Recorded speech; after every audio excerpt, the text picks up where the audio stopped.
નમસ્કાર વિદ્યાર્થી મિત્રો, આજે આપણે એક નવા ચેપ્ટરની શરૂઆત કરીએ છીએ જેનું નામ છે દોલનો, ધેટ મીન્સ ઓસિલેશન. હવે આ ચેપ્ટર છે, શરૂઆતમાં જ કહી દઉં છું, મોસ્ટલી 90% ચેપ્ટર ફોર્મ્યુલા બેઝ છે, સૂત્રો આધારિત ચેપ્ટર છે. એટલે જે ચેપ્ટર સૂત્ર આધારિત હોય એમાં તમે આરામથી રોકડા માર્ક્સ કવર કરી શકો. અને જીમાં અને નીટમાં બંનેમાં સારું વેઇટેજ ધરાવે છે આ ચેપ્ટર. એટલે આ ચેપ્ટર ઘણું ઇઝી રહે છે, સૂત્ર આધારિત છે અને મોસ્ટલી 4 થી 5 ભાગમાં આપણે એને વહેંચી દઈશું. પહેલા ભાગમાં આપણે સરળ આવર્ત ગતિના સમીકરણો કે જેમાં સ્થાનાંતર, વેગ, પ્રવેગના સમીકરણો શું છે. બીજા ભાગમાં આપણે સરળ આવર્ત ગતિ, જેને ઇંગ્લિશમાં કહેવાય સિમ્પલ હાર્મોનિક મોશન, એની સાથે સંકળાયેલી ગતિ ઉર્જા, સ્થિતિ ઉર્જા અને કુલ ઉર્જાનો અભ્યાસ કરીશું. થર્ડ પાર્ટમાં આપણે સ્પ્રિંગ લેશું કે સ્પ્રિંગ જે સરળ આવર્ત ગતિ કરે છે એના સમીકરણ શું હોઈ શકે, સ્પ્રિંગમાં કેટલી ઉર્જા સંગ્રહ થઈ શકે, બરાબર છે. આગળના ભાગમાં લેશું આપણે સાદું લોલક, જે તમને સૂત્ર ખબર છે, T = 2π√L/g. અને છેલ્લે આપણે 2 ટોપિક છે ઘણા મહત્વના, એક તો અવમંદિત દોલનો અને છેલ્લે પ્રણોદિત દોલનો, બરાબર છે. તો બધાનું આપણે ડિટેલમાં ચર્ચા કરીશું અને એકદમ ઇન્ટરેસ્ટિંગ ચેપ્ટર છે. એટલે ઇન્ટરેસ્ટ જેટલો હશે વધારે તમને, એટલું તમને વધારે આમાં રસ પડશે અને તમને વધારે મજા આવશે લેક્ચર જોવાની. તો સ્ટાર્ટ કરીએ આપણે. પહેલી જ વસ્તુ આવે આવર્ત ગતિ. કોઈ પણ વસ્તુની વ્યાખ્યા નહીં લખવામાં આવે, જસ્ટ તમને સમજણ આપવામાં આવશે. વ્યાખ્યા તમને તમારા ગુજરાત બોર્ડમાં NCERTની બુકમાંથી તમને મળી જશે, પણ આપણો અહીંયા અર્થ વ્યાખ્યા સમજવો નથી, આપણે એની સમજણ મેળવવાનો છે. કે વ્યાખ્યા ખાલી વાંચવાથી કંઈ નહીં મળે જ્યાં સુધી એની સમજણ નહીં હોય. તો આવર્ત ગતિ કોને કહેવાય? એકદમ સિમ્પલ ભાષામાં સમજાવો. આવર્ત ગતિ તો કોઈ બિંદુની આસપાસ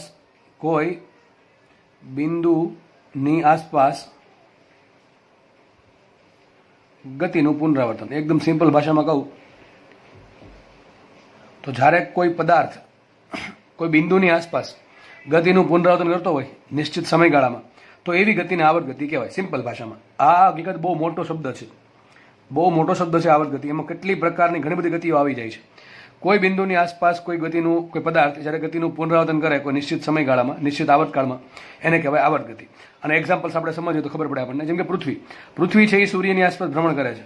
અહીંયા કંઈ જરૂરી નથી કે વસ્તુ કેમ ગતિ કરે, ગોળાકાર જ ફરવી જોઈએ, ઉપર નીચે ફરવી જોઈએ, આગળ પાછળ ફરવી જોઈએ, એવું કાંઈ નથી જરૂરી. બસ ખાલી આટલી કન્ડિશન છે, ગતિનું પુનરાવર્તન થવું જોઈએ કોઈ નિશ્ચિત બિંદુની આસપાસ નિશ્ચિત સમયગાળામાં. તો પૃથ્વી છે એ સૂર્યની આસપાસ ફરે છે, કઈ થશે ગતિ? આવર્ત ગતિ. કઈ ગતિ થાય? આવર્ત ગતિ. એને ઇંગ્લિશમાં કહેવાય હાર્મોનિક મોશન.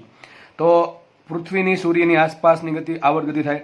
પછી તમારો જે ઘડિયાળનો કાંટો છે, ત્રણેય કાંટા, સેકન્ડ કાંટો, કલાક કાંટો કે મિનિટ કાંટો, એ પણ એનો જે વચ્ચેનો ધરીનો જે પોઈન્ટ હોય છે એની આસપાસ ગતિનું પુનરાવર્તન કરે. કલાક કાંટો કેટલા કલાક લાગે? 12 કલાક લાગે, બરાબર છે. મિનિટ કાંટાને 1 કલાક લાગે ફરવા માટે, એક રાઉન્ડ પૂરો કરવા માટે, અને સેકન્ડ કાંટાને 1 મિનિટ એટલે કે 60 સેકન્ડ લાગે છે. તો આ પણ એક પ્રકારની આવર્ત ગતિ કરે છે, બરાબર છે, વચ્ચેના પોઈન્ટની આસપાસ. પછી ચંદ્ર લઈ લો, ચંદ્ર છે પૃથ્વીની આસપાસ ફરે છે, તો એ પણ એક પ્રકારની આવર્ત ગતિ છે. સાદું લોલક લઈ લો, તો સાદું લોલક છે આપણે એક અલગ પેજમાં દોરીએ અહીંયા. સપોઝ કે સાદું લોલક દોરી દઈએ અહીંયા. તો સાદું લોલક છે, માનો કે એની મિડ પોઝિશન છે, તમે એને આટલું શું કહેવાય પેલું થીટા એંગલ રાખો અને જસ્ટ છોડી દો તો ઓટોમેટિકલી એ ગતિ કરશે. તો આ જે મિડ લાઈન છે, તો આ જે પોઈન્ટ છે એની આસપાસ ગતિ થઈ. કે ગતિ થઈ? આવર્ત ગતિ. તો જ્યાં પણ ગતિનું પુનરાવર્તન થાય છે, અથવા જો તમારો પંખો ફરે છે, તમારા માથા ઉપર અત્યારે કદાચ પંખો ફરતો હોય, તો એ પંખાની ગતિ પણ એક પ્રકારની આવર્ત ગતિ છે કે જેમાં ગતિનું પુનરાવર્તન થાય છે, બરાબર છે. તો આ એક બહુ મોટો શબ્દ છે, બ્રોડ શબ્દ છે, બરાબર છે. હવે એમાં આપણે ભણવાનું છે દોલન ગતિ. આવર્ત ગતિમાં ઘણી બધી ટાઈપની ગતિ આવશે, એમાં આપણે ભણવાનું છે દોલન ગતિ. દોલન ગતિ કોને કહેવાય? તો આમાં બેઠી વ્યાખ્યા. દોલન ગતિ એક પ્રકારની આવર્ત ગતિ. પહેલી વાત તો એ દોલન ગતિ એક આવર્ત ગતિ છે. અને શું થશે એમાં? ગતિનું પુનરાવર્તન થશે, ગતિનું પુનરાવર્તન થાય, નિશ્ચિત સમયગાળામાં પુનરાવર્તન થાય. તો એક્સ્ટ્રા શું આવશે? ગતિનો પ્રકાર આવશે. ગતિ છે એ કઈ રીતે થવી જોઈએ? પદાર્થ કોઈ બિંદુની આસપાસ કઈ રીતે ફરવો જોઈએ? બિંદુની આસપાસ આગળ પાછળ અથવા ઉપર નીચે ગતિ જ્યારે કરતો હોય ત્યારે એને કહેવાય દોલન ગતિ. That is oscillation motion. કઈ થાય? ઓસિલેશન. દોલન ગતિ, દોલનો ઇંગ્લિશમાં કોઈ ઓસિલેશન, બરાબર છે. તો આવર્ત ગતિનો એક ભાગ છે દોલન ગતિ. એમાં શું છે? આવર્ત ગતિમાં મેં તમને કીધું સૂર્ય પૃથ્વીની આસપાસ ફરે છે, તો એ કઈ ટાઈપની ગતિ થાય? મને કઈ સૂર્ય છે અને પૃથ્વીની આસપાસ ફરે છે, તો આ તો એક પ્રકારની વર્તુળાકાર ગતિ થઈ. પણ દોલન ગતિમાં શું થાય?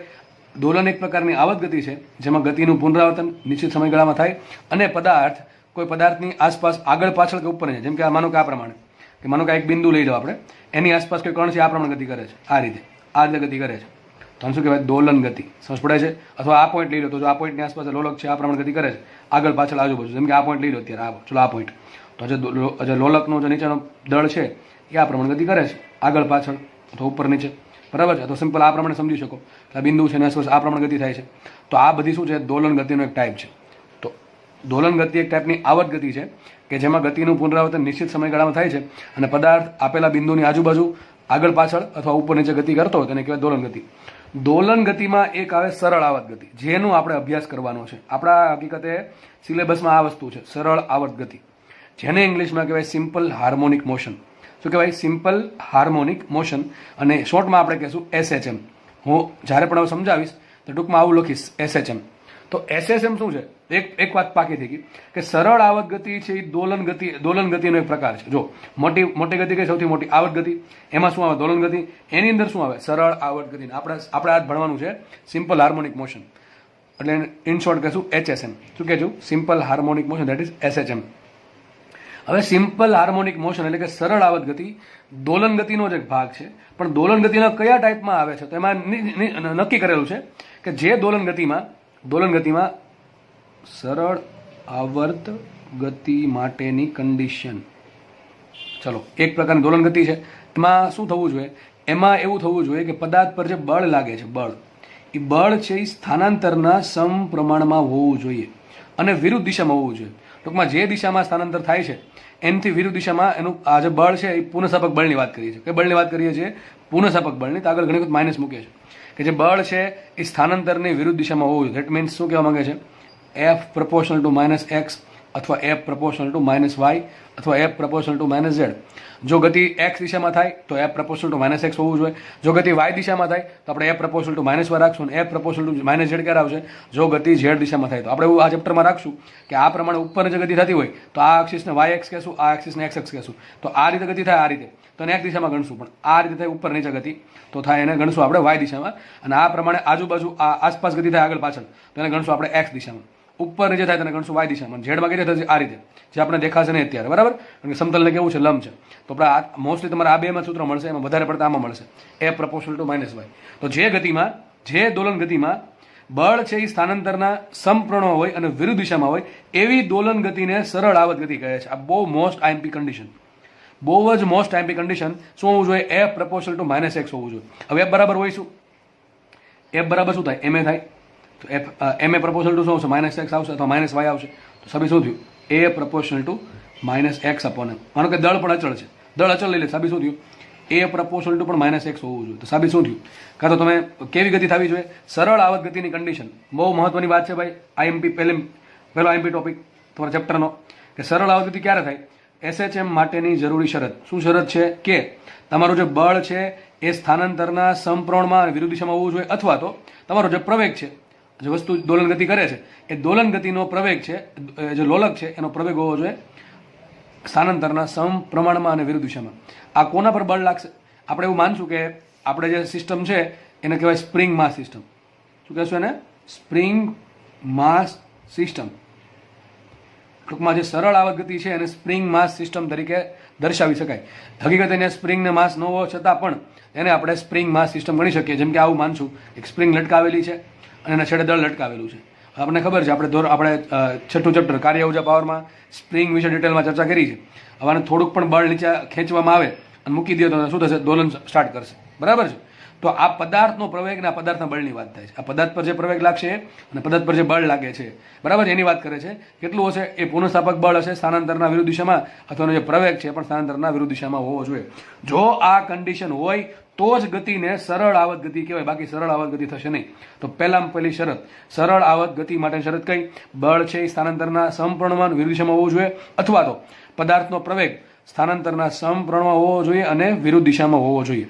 બરાબર છે? ચલો એટલું રાખીએ, આપણે આગળ વધીએ. હવે તો આપણે તમને ખબર પડી કે હવે તમે એકદમ સમજણ આવી જવી જોઈએ કે આવર્ત ગતિ કોને કહેવાય? જેમાં એક જ ખાલી કન્ડિશન છે કે ગતિનું પુનરાવર્તન નિશ્ચિત સમયગાળામાં થવું જોઈએ કોઈ બિંદુની આસપાસ, ગમે એ રીતે ગતિ થવી જોઈએ, બરાબર છે? દોલન ગતિ. તો એક પ્રકારની આવત ગતિ છે જેમાં ગતિનું પુનરાવર્તન કરી થાય પદાર્થ છે કોઈ બિંદુની આગળ પાછળ અથવા ઉપર નીચે ગતિ કરતો હોય છે. અને દોલન ગતિમાં એક પ્રકારની સરળ આવત ગતિ. કોને કહેવાય સરળ આવત ગતિ? તો જે પ્રકારની દોલન ગતિમાં જે બળ છે એ સ્થાનાંતરના અથવા જે પ્રવેગ છે એ સ્થાનાંતરના સમપ્રમાણમાં અને વિરુદ્ધ દિશામાં હોય એ ગતિને સરળ આવત ગતિ કહેવાય. તો આ જરૂરી કન્ડિશન છે, આના દાખલા પણ પૂછાય છે, દાખલા પણ આપણે ગણીશું. ચલો, તો આમાં ઉદાહરણ કયા છે સરળ આવત ગતિના? સ્પ્રિંગની ગતિ અને સાદા લોલકની ગતિ. આપણે સાબિત કરશું આ કે સ્પ્રિંગની ગતિ છે એ એક પ્રકારની સરળ આવત ગતિ છે અથવા સાદા લોલકની જે ગતિ છે એ પણ એક પ્રકારની સરળ આવત ગતિ છે. ચલો, હવે નેક્સ્ટ વાત કરીએ સરળ આવત ગતિનું સમીકરણ. હવે અહીંથી તમારું ચેપ્ટર સ્ટાર્ટ થયું. આ ચેપ્ટર આખું મેં લખી નાખ્યું છે. જસ્ટ તમને આ ડાયરેક્ટલી બધું લખેલું જોવા મળશે. હું તમને લખીને જસ્ટ સમજાવું છું આમાં, બરાબર? જરૂરી છે એ તમને અલગ પેજમાં સમજાવવામાં આવશે. તો સરળ આવત ગતિનું સમીકરણ શું આવશે? y બરાબર a sin omega t plus phi. ચિંતા ના કરો, બધું સમજાવીશ તમને. અથવા તો આવું આવી શકે y બરાબર a cos omega t plus phi. ઘણા કેસ y જ આવે. જો આપણે એવું ધારશું, મેં તમને હમણાં કીધું હતું, આપણે એવું ધારશું કે આપણે જે આપણે ચેપ્ટરમાં ગતિ ભણશું સરળ આવત ગતિ એને આપણે આ પ્રમાણે દર્શાવશું. ટૂંકમાં સ્પ્રિંગ આપ ઉપર જે ગતિ કરે છે એટલા માટે કઈ દિશામાં ગતિ થશે? y દિશામાં. એવું કઈ જરૂર નથી, કઈ y જ આવે, અહીં x પણ આવી શકે, બરાબર છે? સમીકરણ આવું પણ લખી શકો તમે, x બરાબર a sin omega t plus phi અથવા x બરાબર a cos omega t plus phi. ક્યારે આવશે? જ્યારે આ પ્રમાણે ગતિ થતી આ રીતે, આમ આ રીતે, અને ઉપર જે થાય તો એને લખશું y માટે, બરાબર? આટલી ખબર પડી ગઈ. હવે સમીકરણ સમજીએ. તમને તરંગ ભણેલા છો તમે લોકો, તરંગમાં તમને ખબર છે સૂત્ર શું આવશે? સમીકરણ આવું આવશે y બરાબર a sin omega t plus phi minus kx કે પ્લસ kx કે પ્લસ ky કે માઇનસ ky પ્લસ kz કે માઇનસ kz. તમને સમજાવ્યું છે કે માઇનસ kx નો મતલબ શું થાય, k ને શું કહેવાય, તરંગ સદિશ કહેવાય, બરાબર? બધું તમને સમજાવેલું છે. તો એમાં શું હતું? y બરાબર a sin omega t plus આટલું સમીકરણ હતું, ઉપરથી પાછું x ને y વાળું પદ આવે. કારણ શું? તરંગમાં અને દોલનમાં શું ફરક? ઘણા લોકો બે ચેપ્ટર આખા ભણી લે, બરાબર, વ્યવસ્થિત ભણાવવા છતાં આપણે હજી ખબર ન હોય તરંગમાં દોલનમાં શું ફરક છે. દોલન છે, દોલન એ હંમેશા એક કણ પર ફોકસ કરે. કોના પર ફોકસ કરે? એક કણ પર ફોકસ કરે. જ્યારે તરંગ છે એ તરંગ શું બતાવે? આવા જે કણ છે અને એના વડે જે ગતિ આખી તમે દર્શાવી શકો એ થઈ ગયું તરંગ. કે ભાઈ એક કણ અહીંયા છે, એક કણ અહીંયા છે, એક કણ અહીંયા છે, બધાને જોડો તો શું બનશે? તરંગ બનશે. પણ દોલન શું નક્કી કરે? દોલન આમ નક્કી કરશે, માનો કે એક કણ છે, બીજો કઈ કોણ જોવાનો જ નહીં. દોલનમાં માત્ર એક જ કણ પર ફોકસ કરવામાં આવે. આ એક કણ છે, એ માનો કે ઉપર જે ગતિ કરે, આપણે એવું ખાલી જોશું કે આ કણ છે એની જગ્યા પર ફિક્સ રહી છે, ધીમે ધીમે ધીમે ઉપર ગયો, અહીંયા સુધી આવ્યો, ફરતી પાછો અહીંથી રિટર્ન થઈને ફરી પાછો મધ્ય બિંદુ પર આવ્યો, ફરતી પાછો નીચે જઈને પછી મહત્તમ નીચેના સ્થાને આવ્યો, ફરતી પાછો ઉપર ગયો. ટૂંકમાં એક જ કણ પર ફોકસ કરવાનું કે એ કયા પ્રકારની ગતિ કરે. ટૂંકમાં આ પ્રમાણે ગતિ થાય, આ પ્રમાણે એક જ, ખાલી એકની જ, બરાબર છે? એ ગતિ આવે દોલન ગતિ. શું કહેવાય એને? દોલન ગતિ. પણ માનો કે આની બાજુમાં બીજો કણ છે, એ અહીંયા છે, આ જ્યારે અહીંયા છે ત્યારે એ અહીંયા છે, આની બાજુ બીજો કણ છે, આની બાજુમાં ધારો કે અહીંયા છે, તો બધાને જોડો તો શું બનશે? તરંગ બનશે. ટૂંકમાં એક કરતા વધારે કણોની જ્યારે દોલન ગતિનો અભ્યાસ કરવામાં આવે ત્યારે શું બની જાય? તરંગ બની જાય. તરંગમાં એક કરતા વધારે કણોના દોલન ગતિનો અભ્યાસ થાય. જ્યારે દોલનમાં માત્ર એક જ કણ પર ફોકસ કરીને એક કણ કઈ ટાઈપની ગતિ કરે છે એનો ફોકસ આપણે કરશું દોલન ગતિમાં. સમજ પડી ગઈ છે? તો અહીંયા આપણે જે દોલન છે, દોલન એનું સ્થાન બદલાય કે ન બદલાય? આ જે કણ છે એ આ ફિક્સ સ્થાનની આજુબાજુ હશે. સ્થાન y દિશામાં બદલાય છે પણ x દિશામાં સ્થાન બદલાય? x દિશામાં સ્થાન બદલાતું નથી. કણ છે એ પોતાની જગ્યાએ ફિક્સ રહે છે આ દિશામાં, બરાબર? આ દિશામાં સ્થાન બદલશે પણ આ દિશામાં આગળ પાછળ જતો નથી, જસ્ટ ખાલી ઉપર જ જાય છે. તો એના માટે x કેવું થઈ ગયું? ફિક્સ થઈ ગયું. x છે એ અચળ છે, કારણ કે કણ તો એકની એક જગ્યાએ રહી છે, એ ખાલી ઉપર નીચે ગતિ કરે. તો આ કણ માટે y બદલાય છે, x એમ બદલાતો નથી. પણ યાદ કરો તરંગમાં સૂત્ર શું હતું? તો તરંગમાં y બરાબર a sin omega t plus phi minus kx. તરંગમાં y પણ બદલાય ને x પણ બદલાય. કેમ? આ કણ છે, બાજુનો કણ છે, એના માટે x એમ અલગ છે, આના માટે x એમ અલગ છે, બરાબર કે નહીં? તો અહીંયા તરંગમાં યાદ રાખજો બે દિશા આવશે, x y ને x બે આવે, અથવા x y આવે, અથવા y z આવે, અથવા z x આવે, કોઈ પણ બે દિશા આવશે. પણ દોલનમાં માત્ર એક ને એક વસ્તુ આવશે. કઈ વસ્તુ આવશે? કાં તો y આવશે, કાં તો x આવશે, અથવા તો z આવશે. એટલે ખબર પડી ગઈ? તો આપણે શું સમજ્યા અત્યારે? સરળ આવત ગતિનું સમીકરણ. હકીકત આમાં તમે પાછળનું પદ છે, કયું પદ? આ માઇનસ kx છે, એ x બરાબર 0 મૂકી દો, કોનું સમીકરણ મળી જાય તમને? દોલનનું સમીકરણ મળી જાય. શું દોલનનું સમીકરણ આવે? યાદ રાખજો, સમીકરણ બહુ આઈએમપી છે ભાઈ. y બરાબર, ચલો આપણે જે મેન વસ્તુ છે એને તમને હું અલગ પેનથી હાઇલાઇટ કરીને બતાવીશ, એ વસ્તુ તમારે ધ્યાનમાં રાખવી. એક તો આ વસ્તુ કન્ડિશન ધ્યાનમાં રાખવી, આ બંને, બરોબર છે? બીજી વાત, સરળ આવત ગતિનું સમીકરણ. શું સરળ સમીકરણ શું આવશે? y બરાબર a sin omega t plus phi, અથવા શું આવે? y બરાબર a cos omega t plus phi. આ y ની જગ્યાએ x પણ આવી શકે, અથવા z પણ આવી શકે. ટૂંકમાં કોઈ પણ x y z માંથી એક વસ્તુ આવશે. તો y બરાબર a sin omega t plus phi એ થઈ ગયું તમારું સરળ આવર્ત ગતિનું સમીકરણ. ચલો સમજીએ. આ એ શું બતાવે? કંપ વિસ્તાર. હવે આપણને થાય કંપ વિસ્તાર એટલે શું થાય એક્ઝેક્ટલી? કંપ વિસ્તારને ઇંગ્લિશમાં કહેવાય એમ્પ્લિટ્યુડ. શું કહેવાય? એમ્પ્લિટ્યુડ. એમ્પ્લિટ્યુડ એટલે કણ પોતાના મધ્યમાન સ્થાનથી વધુમાં વધુ કેટલો ઉપર અથવા કેટલો નીચે જઈ શકે, અથવા કેટલો આ બાજુ અથવા આ બાજુ જઈ શકે. જેમ કે અહીંયા જુઓ, આ જે વચ્ચેની લાઈન છે બરાબર, એને કહેવાય મધ્યમાન સ્થાન. શું કહેવાય? મધ્યમાન સ્થાન. આને કહેવાય ઉચ્ચતમ બિંદુ અને આને કહેવાય નિમ્ન બિંદુ, નિમ્નતમ બિંદુ. સમજ પડશે? આ મધ્યમાન સ્થાન છે અથવા મધ્ય બિંદુ કહી શકો. જનરલી આપણે આને મધ્યમાન સ્થાન કહીશું. આ મધ્યમાન સ્થાન છે. આ થઈ ગયું ઉચ્ચતમ બિંદુ, કે વધુમાં વધુ આટલો જઈ શકશે, અહીંથી આટલો જઈ શકે, અને વધુમાં વધુ નીચે આટલો જઈ શકશે. બરાબર છે? તો આને કહીશું આપણે નિમ્નતમ સ્થાન. તો આ ઉચ્ચતમ સ્થાન, મધ્યમાન સ્થાન અને નિમ્નતમ સ્થાન. તો કંપવિસ્તાર કોને કહેવાય? આપણે વ્યાખ્યા નથી લખવાની, આપણે જસ્ટ સમજવાનું છે. તો કંપવિસ્તાર કોને કહેવાય? મધ્યમાન સ્થાનથી બંને સાઈડ, આ સાઈડ કે આ સાઈડ, ઉપર કે નીચે, વધુમાં વધુ કેટલો અંતર ઉપર જઈ શકે એને કહેવાય કંપવિસ્તાર. ટૂંકમાં કંપવિસ્તાર એક ટાઈપનું શું છે? અંતર છે. શું છે? અંતર છે, મહત્તમ અંતર. બરાબર છે? તો આનો કંપવિસ્તાર ધારો કે પ્લસ એ છે, અહીંયા આપણે આવશે માઇનસ. કેમ પ્લસ એ માઇનસ? એ ફોર એમ્પ્લિટ્યુડ. આપણે કંપવિસ્તારને એ વડે દર્શાવે, કારણ કે એનું ઇંગ્લિશમાં નામ શું છે? એમ્પ્લિટ્યુડ છે, એટલા માટે. તો મતલબ એમ થશે કે કણ છે એ પ્લસ એ, ધારો કે પ્લસ એ બરાબર 2 મીટર છે, સોરી 2 મીટર 5 સેન્ટીમીટર. કેટલા છે? 5 સેન્ટીમીટર. મતલબ એમ થયો કે મધ્યમાન સ્થાનથી કણ 5 સેન્ટીમીટર ઉપર જઈ શકશે અને મધ્યમાન સ્થાનથી કણ 5 સેન્ટીમીટર નીચે જઈ શકશે. તો આ અંતર કેટલું થાય? કુલ અંતર આ અંતર થશે 2a. કેટલું થાય અંતર? 2a થશે. બરાબર છે? સમજ પડી? ચલો, કંપવિસ્તાર સમજાઈ ગયું. નેક્સ્ટ, કોણીય આવૃત્તિ. આ તો કંઈ સમજાવવાની જરૂર નથી ભાઈ, ચાક ગતિમાં એટલી વખત આવ્યું હતું. બરાબર છે? અને તરંગમાં પણ તમને સમજાવેલું છે. આ સૂત્ર પણ આપણે સાબિત કરેલા છે. ઓમેગા બરાબર આવશે 2π/t અને 1/t ને કહેવાય 2πf. આવર્તકાળ કોને કહેવાય? આવૃત્તિ કોને કહેવાય? કોણીય આવૃત્તિ કોને કહેવાય? We have already learn it in the waves, chapter of waves. બરાબર છે? આપણે એને પહેલાથી જ ભણી ચૂકેલા છીએ વેવ્સ નામના ચેપ્ટરમાં, તરંગ નામના ચેપ્ટરમાં. તો ઓમેગા બરાબર યાદ ન રહેતું હોય કંઈ, સિમ્પલ એટલું યાદ રાખી લ્યો. ઓમેગા બરાબર 2π/t અને 1/t ને કહેવાય 2π, સોરી 1/t ને કહેવાય f. તો શું થઈ જશે? આ 2πf. તો એક કોમન સૂત્ર છે, ઓમેગા બરાબર 2π/t બરાબર 2π/f. સૂત્ર બહુ કામમાં લાગશે આ ચેપ્ટરમાં. જોકે એકદમ ઇઝી સૂત્ર છે, ઘણા બધાને આવડી જ ગયું છે. બરાબર? આગળ વધીએ આપણે. તો આપણે એની વિશે માહિતી મેળવી લીધી, આપણે ઓમેગા વિશે માહિતી મેળવી લીધી. હવે આ ભાઈની વાત કરીએ. આ બહુ મહત્વની વસ્તુ છે, ફાઈ. ઘણાને ખબર જ નહીં પડતી ફાઈ શું છે એક્ઝેક્ટલી. ચલો આજે સમજીએ એનો, આજનો હલ ગાડી નાખી એક્ઝેક્ટલી ફાઈ શું છે. ફાઈને કહેવાય પ્રારંભિક કળા. પ્રારંભિક એટલે શું થાય? શરૂઆતમાં સમય કેટલો હોય? t બરાબર 0 સમયે. તો દોલનની શરૂઆતમાં જે કળા છે, હવે કળાને ઇંગ્લિશમાં કહેવાય ફેઝ. શું કહેવાય? PHASE, phase. શું છે અત્યારે તમને નેક્સ્ટ પેજમાં સમજાવીશું કે કળા શું છે એક્ઝેક્ટલી. બરાબર છે? તો ફાઈ છે એ પ્રારંભિક કળા છે. આપણે ધોરણ 12માં પણ પ્રારંભિક અને કળાના આધારિત ઘણા બધા સૂત્ર આવવાના છે, એટલે કળા સમજવું વ્યવસ્થિત જરૂરી છે. તો પ્રારંભિક ફાઈ શું છે? પ્રારંભિક કળા છે. બરાબર છે? આ જે સાઇનની અંદરનો જે ખૂણો છે, આ ખૂણો કયો? આખો ખૂણો કેટલો છે? ωt+5. આખો ખૂણો છે ωt+5. એને કહેવાય સિમ્પલ કળા. ωt+5 ને શું કહેવાય? ટી, આ સ્મોલ ટી સમયની કળા કહેવાય. પણ ફાઈને શું કહેવાય? પ્રારંભિક કળા. એક કામ કરો, આખી કળાનું સૂત્ર શું? ωt+5. આમાં t બરાબર 0 મૂકો. આ જે સમીકરણ છે, કયું સમીકરણ? આપણું ભાઈ સમીકરણ કયું છે? ωt+5. આ સમીકરણ છે.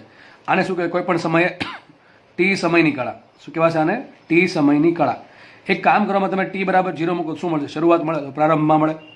મૂકો, ચલો શું મળે? જુઓ તો ઓમેગા ગુણ્યા 0 તો શું આવશે? 0+5 શું આવશે? 5. એટલા માટે આને ફાઈને શું કહેવાય? પ્રારંભિક કળા. ઓકે, યાદ રહેશે? તો ફાઈ છે પ્રારંભિક કળા અને ωt+5 આખો જે અંદરનો સાઇનની અંદરનો જે ખૂણો આવે એને કહેવાય ટી સમયની કળા. કેમ ટી સમયની કળા કીધી? તમે સમય અલગ મૂકશો તો ગુણાકારમાં અલગ અલગ વેલ્યુ આવશે.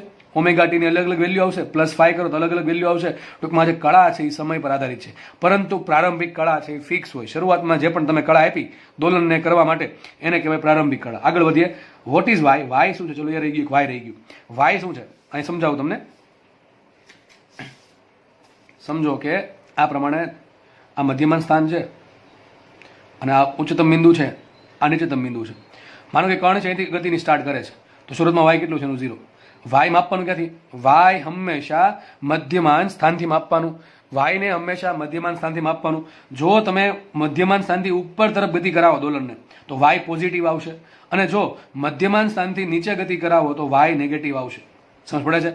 વાયની મહત્તમ કિંમત કેટલી? આટલી +1. અને વાયની મહત્તમ કિંમત નીચે કેટલી હોય છે? -. જો આને મહત્તમ કિંમત કહેવાય, આને પણ મહત્તમ કહેવાય, આને પણ મહત્તમ કહેવાય. આ માઇનસમાં શું બતાવે?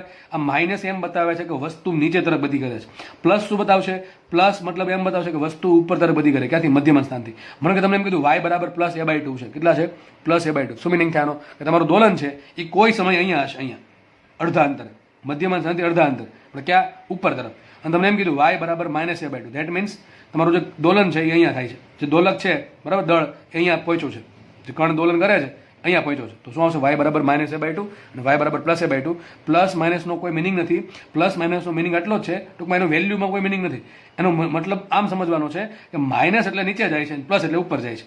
બરાબર છે? એ પ્રમાણે આમ એક્સ અક્ષમાં ગતિ થતી હોય તો માનો કે આ થઈ ગયું તમારું પ્લસ એ, આ થઈ ગયું માઇનસ એ અને આ થઈ ગયું મધ્યમાન સ્થાન. માનો કે કણ અહીંયા પહોંચ્યો તેને શું કહેશું આપણે? વાય એક્સ કહેશું. શું કહેશું? એક્સ બરાબર પ્લસ એ છે અને એક્સ બરાબર આને કહેશું માઇનસ એ. ધારો કે એક્સ બરાબર આવ્યું પ્લસ એ બાય ટુ તો શું મિનિંગ થાય કે ભાઈ જમણી બાજુ અહીંયા છે, અહીંયા છે, અને એક્સ બરાબર આવ્યું minus A by two, that means અહીંયા કણ છે. તો અહીંયા પણ પ્લસ માઇનસનો મિનિંગ કંઈ નથી. મિનિંગ એનો ખાલી સ્થાન બતાવવા માટે છે કે ભાઈ મધ્યમાં સ્થિતિ જમણી બાજુ કે ડાબી બાજુ. બરાબર? ખબર પડશે. એ રીતે વાયમાં થતું હોય તો પ્લસને આપણે બતાવશું, પ્લસ બતાવશે ઉપર તરફની ગતિ અને માઇનસ બતાવશે નીચે તરફની ગતિ. સમજ પડી ગઈ?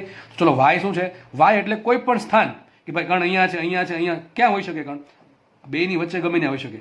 આ પોઈન્ટ અને આ પોઈન્ટની વચ્ચે અસંખ્ય સ્થાનો છે.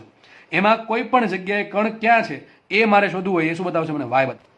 તો વાય શું બતાવે આપણને? કોઈ પણ સમયે વાય બતાવે કે તમારો કણ કોઈ પણ સમયે કયા સ્થાને છે, મધ્યમાન બિંદુથી કયા સ્થાને છે. ધારો કે અહીંયા છે, અહીંયા છે, અહીંયા છે, કોઈ પણ જગ્યાએ હોઈ શકે છે. તો વાયની વેલ્યુ કેટલી હોઈ શકે? ક્યાંથી ક્યાં હોઈ શકે? વાયની વેલ્યુ પ્લસ એ થી લઈને માઇનસ એ વચ્ચેની કોઈ પણ સંખ્યા હોઈ શકે.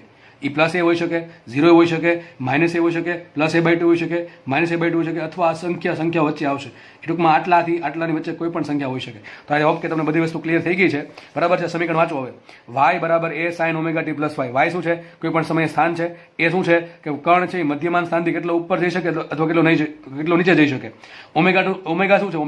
ઓમેગા છે કોણીય આવૃત્તિ, એને કહેવાય 2π બાય ટી અથવા 2πf. ને ટી છે આવર્તકાળ અને એફ છે એની ફ્રીક્વન્સી એફ. બરાબર છે? ટી શું છે? આપેલ સમય. તમારે જે સમયે વાય શોધવું એ સમય મૂકી દેવાનું. ટી 0 મૂકો શું મળશે? શરૂઆતમાં સ્થાન મળે. ટી બરાબર 10 સેકન્ડ મૂકો તો 10મી સેકન્ડે સ્થાન મળશે. ટી બરાબર 20 મૂકો તો 20મી સેકન્ડે સ્થાન મળશે. અને ફાઈ શું છે? પ્રારંભિક કળા. કે ટૂંકમાં તમે કઈ શરૂઆતમાં કેટલી કળા આપેલી છે. અને ઓમેગા ટી પ્લસ ફાઈ શું કહેવાય? પ્રારંભિક કળા. ટૂંકમાં સોરી શું કહેવાય? ટી સમયની કળા. કે કોઈ પણ સમયે કળા કેટલી છે એને કહેવાય ઓમેગા ટી પ્લસ ફાઈ. હવે બધું સાઇન ખાલી. હવે આપણે એવું માનશું કે જે સરળ આવત ગતિ છે એ સાઇનના આધારે થાય અથવા કોસના આધારે થાય. બીજું કોઈ કંઈ ફંક્શન આવશે નહીં. અહીંયા ટેન નહીં આવે, કોટ નહીં આવે, કોસેક નહીં આવે. બરાબર છે? એક પણ ફંક્શન સાઇન અને કોસ સિવાયનું આવશે નહીં. જસ્ટ બે ફંક્શન આવશે, કાં તો સાઇન આવશે કાં તો કોસ આવશે. અને આપણે ચેપ્ટરમાં સમજવા માટે જે સમીકરણ વાપરશું એ વાપરશું આ વાય બરાબર A sine omega T plus phi. તમે આ પણ વાપરી શકો છો. સેમ ટુ સેમ રિઝલ્ટ મળશે, કાંઈ ફરક નહીં પડે. બરાબર છે? તો તમે આપણે બેમાંથી કોઈ એક તો પસંદ કરવું પડશે આગળ વધવા માટે. કાં તો તમે આ પસંદ કરો કે આ પસંદ કરો. આપણે આ પસંદ કરીએ છીએ વાય બરાબર A sine omega T plus phi. તો હવે આ સમીકરણમાં એક પણ વસ્તુ એવી ના હોવી જોઈએ કે જે તમને સમજની બહાર છે. સાઇન શું છે અને આ સાઇન અને કોસ એના આધારે વાય નક્કી થાય. વાય કીને બદલશે? સાઇનના આધારે. અથવા વાય કોના આધારે બદલે? કોસના આધારે. જ્યારે પણ વાય સ્થાનાંતર છે એ સાઇન અને કોસના આધારે બદલતું હોય એવું જે દોલન મળે અથવા એવું જે તરંગ મળે એને કહેવાય સાઇનોસોઇડિયલ વેવ. શું કહેવાય? સાઇનોસોઇડિયલ વેવ અથવા ઓસિલેશન. સાઇનોસોઇડિયલ વેવ તમને રકમમાં કીધું કે આ આપેલ તરંગ છે એ સાઇનોસોઇડિયલ વેવ છે. ધેટ મીન્સ એવું કહેવા માંગે છે કે તમારું જે તરંગ છે કે દોલન છે એ સાઇન અને કોસનું ફંક્શન છે. ટૂંકમાં જે વાય છે કે એક્સ છે કે ઝેડ છે એ સાઇનના આધારે અથવા તો કોસના આધારે અથવા તો બેના મિક્સના આધારે બદલે છે. બરાબર છે? આપણે પછી ભવિષ્યમાં અભ્યાસ કરશું બંનેનો મિક્સના આધારે કઈ રીતે બદલે. તો આટલી ખ્યાલ ક્લિયર થઈ ગયો. સાઇન હશે કાં તો કોસ હશે, બીજું કોઈ પણ હશે નહીં. ટેન નહીં હોય, કોટ નહીં હોય, સેક નહીં હોય કે કોસેક નહીં હોય. આ ચારમાંથી એક પણ ફંક્શન નહીં હોય, માત્ર સાઇન હશે અથવા તો કોસ હશે. બરાબર? તો અહીં તમને બધું સમજાવ્યું સાઈડમાં. વાય બરાબર પ્લસ એ શું છે, 0 શું છે, વાય બરાબર માઇનસ એ શું છે. તો કણ છે એ આ પ્રમાણે ગતિ કરશે. આ રીતે આપણે આ પ્રમાણે ગતિ રાખશું. એ આમે કરી શકે અથવા આમે કરી શકે. આપણે વાય વાળું લઈએ, કાં તો તમે એક્સ વાળું લઈ શકો, કાં તો તમે વાય વાળું લઈ શકો. આપણે વાય વાળું પસંદ કર્યું કારણ કે સમજવામાં ઇઝી રહે. ટૂંકમાં આ પ્રમાણે ગતિ કરશે. બરાબર? હવે મને એમ કહો, ચલો એક તમારા પ્રશ્નનો આન્સર આપવાનો છે. કણ છે એક દોલન પૂરું કરે છે. કણ છે એ એક દોલન પૂરું કરે છે. હવે એક દોલન ક્યાંથી પૂરું કરી શકે? કોઈ પણ સ્થાનેથી પૂરું કરી શકે. જેમ કે માનો કે અહીંયાથી સ્ટાર્ટ કર્યું એને, શરૂઆતમાં અહીંથી સ્ટાર્ટ કરે તો પહેલાં શું કરશે? અહીંથી પહેલાં ઉપર ગયો. મને એવું જરૂર નથી ઉપર જ જાય, નીચે પણ જઈ શકે ને. પોસિબિલિટી કઈ છે? પોસિબિલિટી બે પોસિબિલિટી છે. અહીંથી ઉપર જઈ શકે શરૂઆતમાં અથવા તો નીચે જઈ શકે. અથવા તો એવું બને કે કણ અહીંથી સ્ટાર્ટ કરે તો નીચે જ આવશે હંમેશા. જો ઉચ્ચતમ બિંદુથી સ્ટાર્ટ કરે તો ઉપર તો આમ તો જવાનું છે જ નહીં. એક ખાલી વાય જ બદલે છે, એક્સ તો બદલતો છે નહીં. તો આમ તો જવાનો કંઈ સવાલ જ નથી. ખાલી વાય દિશામાં તમારે જોવું પડે. તો વાય દિશામાં શું જોવું પડે? ઉપર કે નીચે. તો માનો કે કણ અહીંયા છે તો શું ઉપર જઈ શકશે? ના, ઉપર તો જઈ શકવાનો નથી. તો ક્યાં આવશે? ઓલવેઝ નીચે જ આવશે. માનો કે કણ અહીંયા છે નીચેના સ્થાને, શરૂઆતમાં t બરાબર 0 સમય અહીંયા છે તો બે જ રસ્તો છે ઉપર જવાનો. માનો કે કણ અહીંયા છે અહીંયા તો બે રસ્તા પાછા, કાં તો નીચે જઈ શકે કાં તો ઉપર જઈ શકે. ડિપેન્ડ કરે તમે કયા આધારે સમીકરણ બનાવ્યું છે. અથવા પ્રારંભિક કળા શું આપી છે, બરાબર છે. ઘણી વસ્તુ ડિપેન્ડ કરે, સમય ડિપેન્ડ કરે. માનો કે કણ અહીંયા છે તો આપણે બે પોસિબિલિટી, એ નીચે જઈ શકે અથવા તો ઉપર જઈ શકે. હવે આપણે અસંખ્ય પોસિબિલિટીમાંથી કોઈ એક પોસિબિલિટી, એક અધી પોસિબિલિટી લઈએ. ચલો આપણે એવું માનીએ કે કણ અહીંયા છે અત્યારે શરૂઆતમાં મધ્યમાન સ્થાને. માનો કે ઉપર જાય છે અને ફરી પાછો ક્યારે એક દોલન પૂરું કર્યું એમ કહેવાય. ચલો સમજીએ. તો પેલા કણ ક્યાં જશે? ઉપર જશે, ધીમે ધીમે ધીમે ઉપર જશે, અહીંયા મહત્તમ સ્થાને આવ્યો. હવે પાછો ઉપર નહીં જાય, હવે ક્યાં આવશે? નીચે આવશે. તો ફરી પાછો નીચે આવશે, અહીંયા આવીને પાછો અહીંયા મૂળ સ્થાને આવી ગયું. શું બંધ થઈ જશે? ના, અહીંયા હજી બંધ થશે નહીં, હજી એને નીચે જવાનું બાકી છે. તો ફરી પાછો નીચે જશે અને હવે પછી ફરી પાછો ઉપર આવી જશે. તો અહીંયા જ્યારે ટૂંકમાં મધ્યમાન સ્થાને કેટલી વખત ક્રોસ કર્યું? 2 વખત. શરૂઆતનું નહીં ગણવાનું. પહેલા ઉપર ગયો, ઉચ્ચતમ સ્થાનને આવ્યો, પછી પાછો નીચે આવ્યો, ફરી જો પાછો એક વખત ક્રોસ કરશે, ફરી પાછો નીચે ગયો, નિમ્નતમ સ્થાને આવ્યો, ફરી પાછો અહીંયા માનો કે સ્થિર થઈ જાય છે. તો અહીંયા એક દોલન પૂરું થયું કહેવાય. શું કહેવાય? એક દોલન પૂરું થયું. એવું નહીં કે અહીંથી ઉપરથી નીચેથી ઉચ્ચતમ સ્થાને ગયો, નીચે પાછો મધ્યમ સ્થાને આવી ગયો. એક દોલનની અડધું દોલન થયું. કેટલા દોલન થયા? અડધું દોલન થયું છે. માનો કે તમે અહીંથી દોલન સ્ટાર્ટ કરો તો એક દોલન કોને કહેવાય? જો ત્યાંથી સમજો. પહેલા ઉપર છે, નીચે જશે, મધ્યમ સ્થાન પર આવ્યો, હવે હજી પાછું નીચે જશે, નિમ્નતમ સ્થાને આવ્યો, રિટર્ન આવશે, ફરી પાછો મધ્યમાન સ્થાનને ક્રોસ કરશે અને ફરી પાછો ઉચ્ચતમ સ્થાને આવી જશે. હવે એક દોલન પૂરું થયું કહેવાય. અહીંયા ગણો તો સેમ વસ્તુ.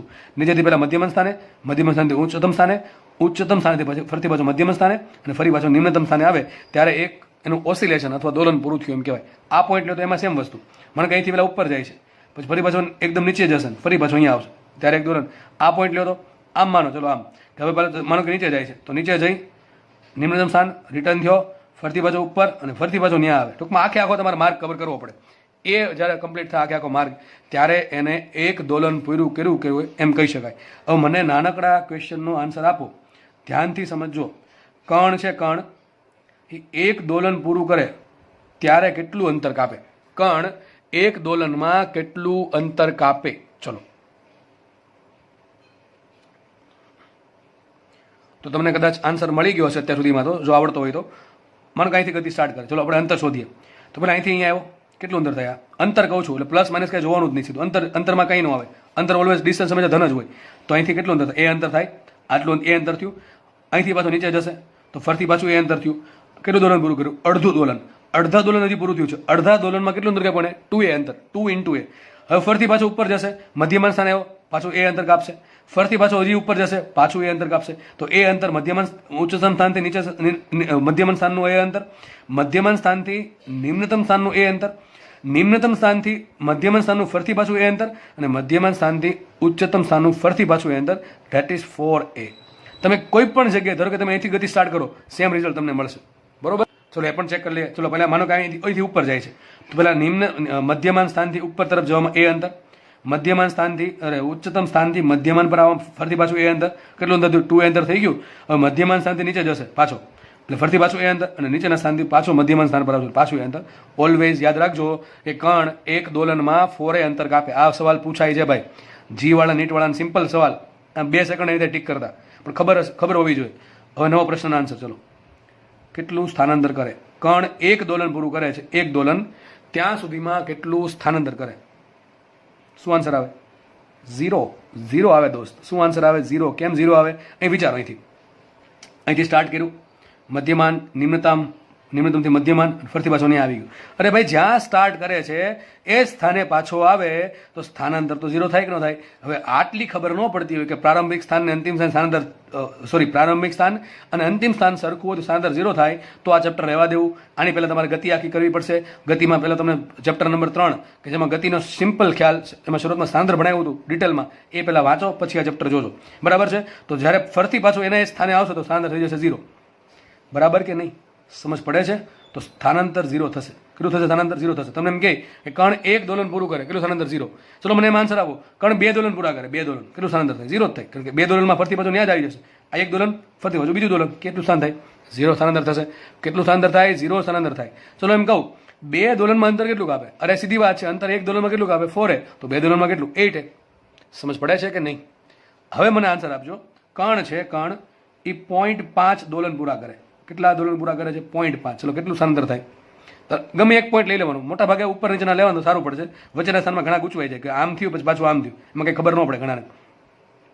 તો માનો કે કણ ઉપરથી અહીંથી સ્ટાર્ટ કરે, તો ભાઈ અહીંથી સ્ટાર્ટ કરે છે તો અહીંથી પાછું ક્યાં જશે? નીચે જશે.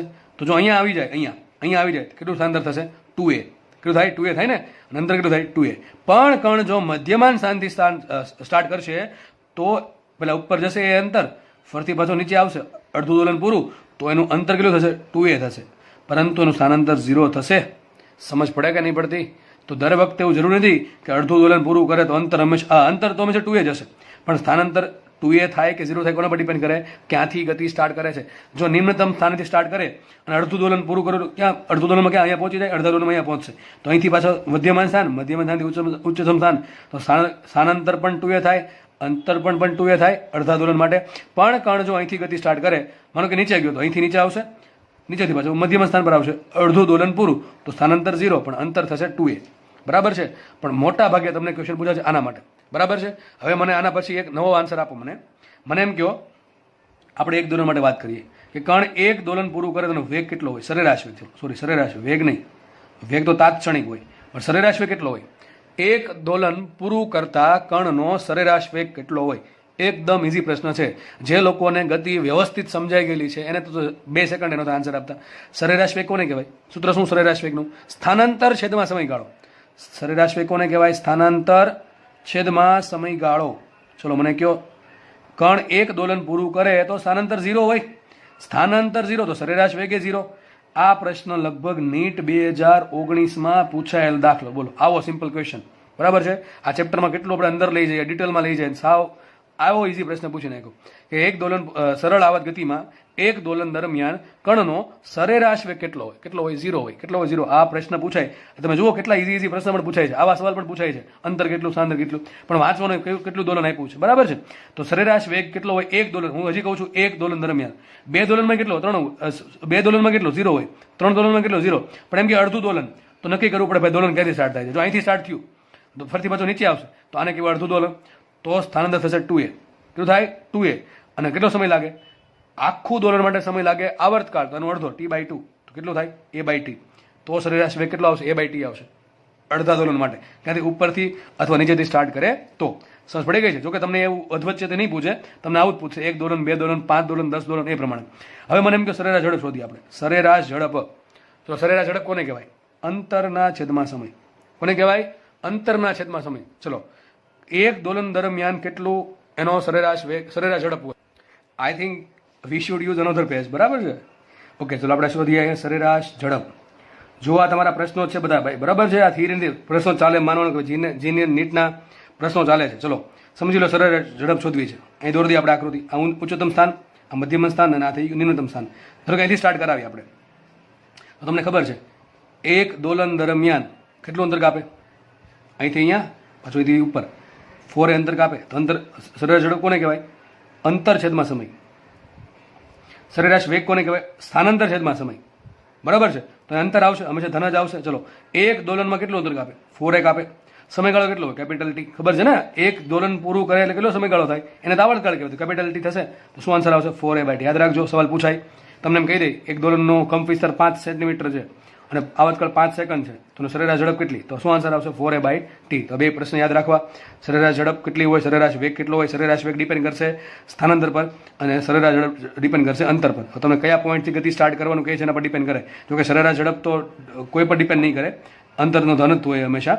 પણ સ્થાનાંતર નક્કી કરવા માટે મધ્યમાં સ્થાનથી નક્કી થાય. બરાબર? તો કેટલું દોલન થાય છે એના આધારે સ્થાનાંતર કેટલું થાય એ બધું થોડું વ્યવસ્થિત વિચારી દોરીને પછી તમારા આન્સર ટેક કરવો. બરાબર છે? આપણે આગળ વધીએ હવે. ચલો, તો આપણે આગળ વધીએ. મેં તમને કીધું આપણે પ્રારંભિક કળા વિશે પછી આપણે માહિતી મેળવીએ. ચલો, એ સમય આવી ગયો છે. હવે આપણે પ્રારંભિક કળા કોને કહેવાય એના વિશે માહિતી મેળવી. તો આ સમીકરણ લખ્યું છે y = a sin ωt+ϕ. જોઈને ખબર પડી જવી જોઈએ કે આ દોલનનું સમીકરણ છે. દોલન y દિશામાં થાય છે, કંપ વિસ્તાર a છે, કોણીય આવૃત્તિ ઓમેગા છે, અને ફાઈ એની પ્રારંભિક કળા છે. તો ફાઈને શું કહેવાય? પ્રારંભિક કળા. પ્રારંભિક કળા એટલે કયા સમયની કળા? t = 0 સમયની કળા. મેં તમને કીધું t = 0 મૂકો આમાં, તો શું મળશે? ફાઈ મળશે. તો ફાઈને કહેવાય પ્રારંભિક કળા. તો આપણે અહીંયા જુઓ, ધ્યાનથી સમજો.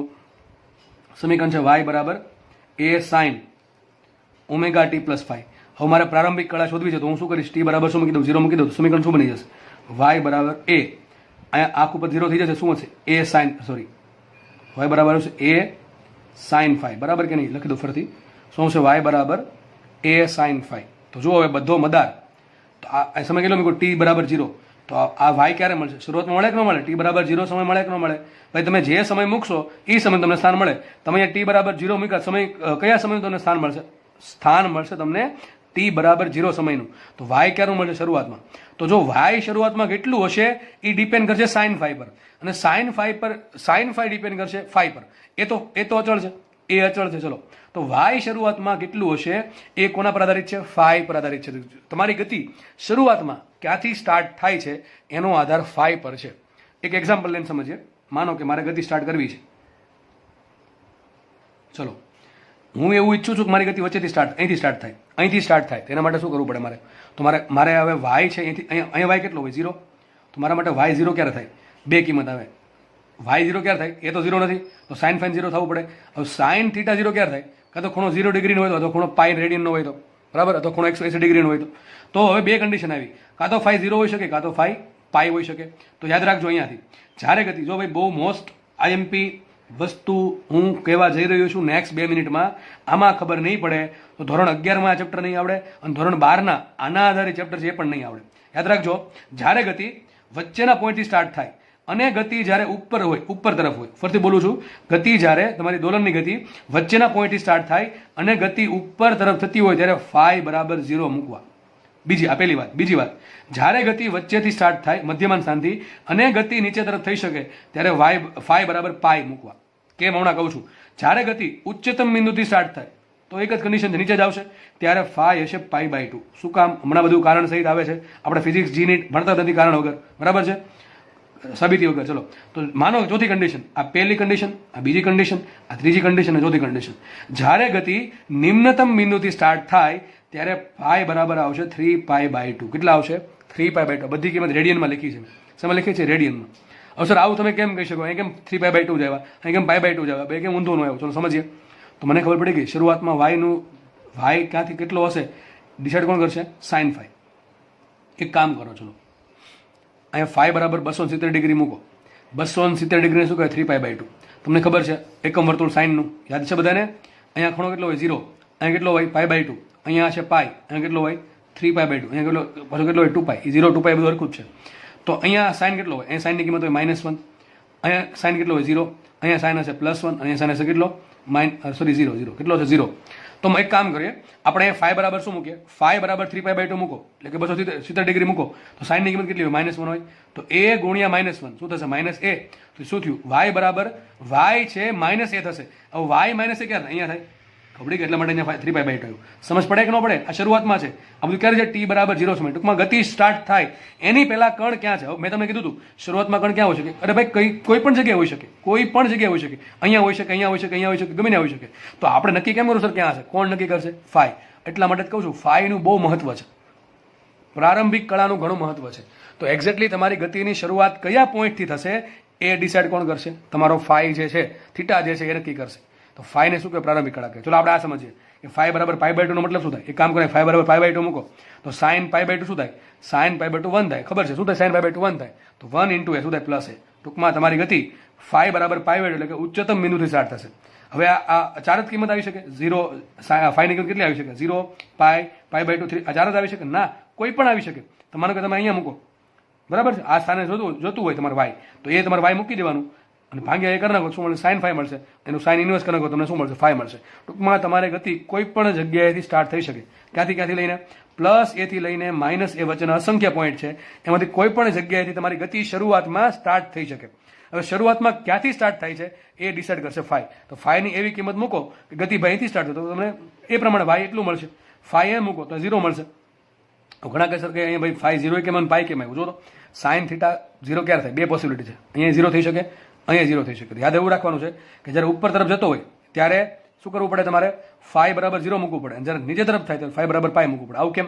અરે હું તમને એમ કહું, આ 0 થી પાઈ બાય 2, આ ટૂંકમાં 0 થી પાઈ બાય 2 કયું ચરણ થાય? પહેલું ચરણ થાય, બરાબર ના? પહેલું ચરણ થાય. હવે તમે ફાઈ બરાબર 0 મૂકો, બરાબર છે, અને કણ ઉપર જાય છે તો વાય કેવો મળશે? ધન મળશે. કારણ શું? અરે તમે પહેલા ચરણમાં રખડો છો એટલા માટે. પહેલા ચરણમાં વાય ધન મળે એટલા માટે ફાઈ બરાબર 0 મૂકવું પડે.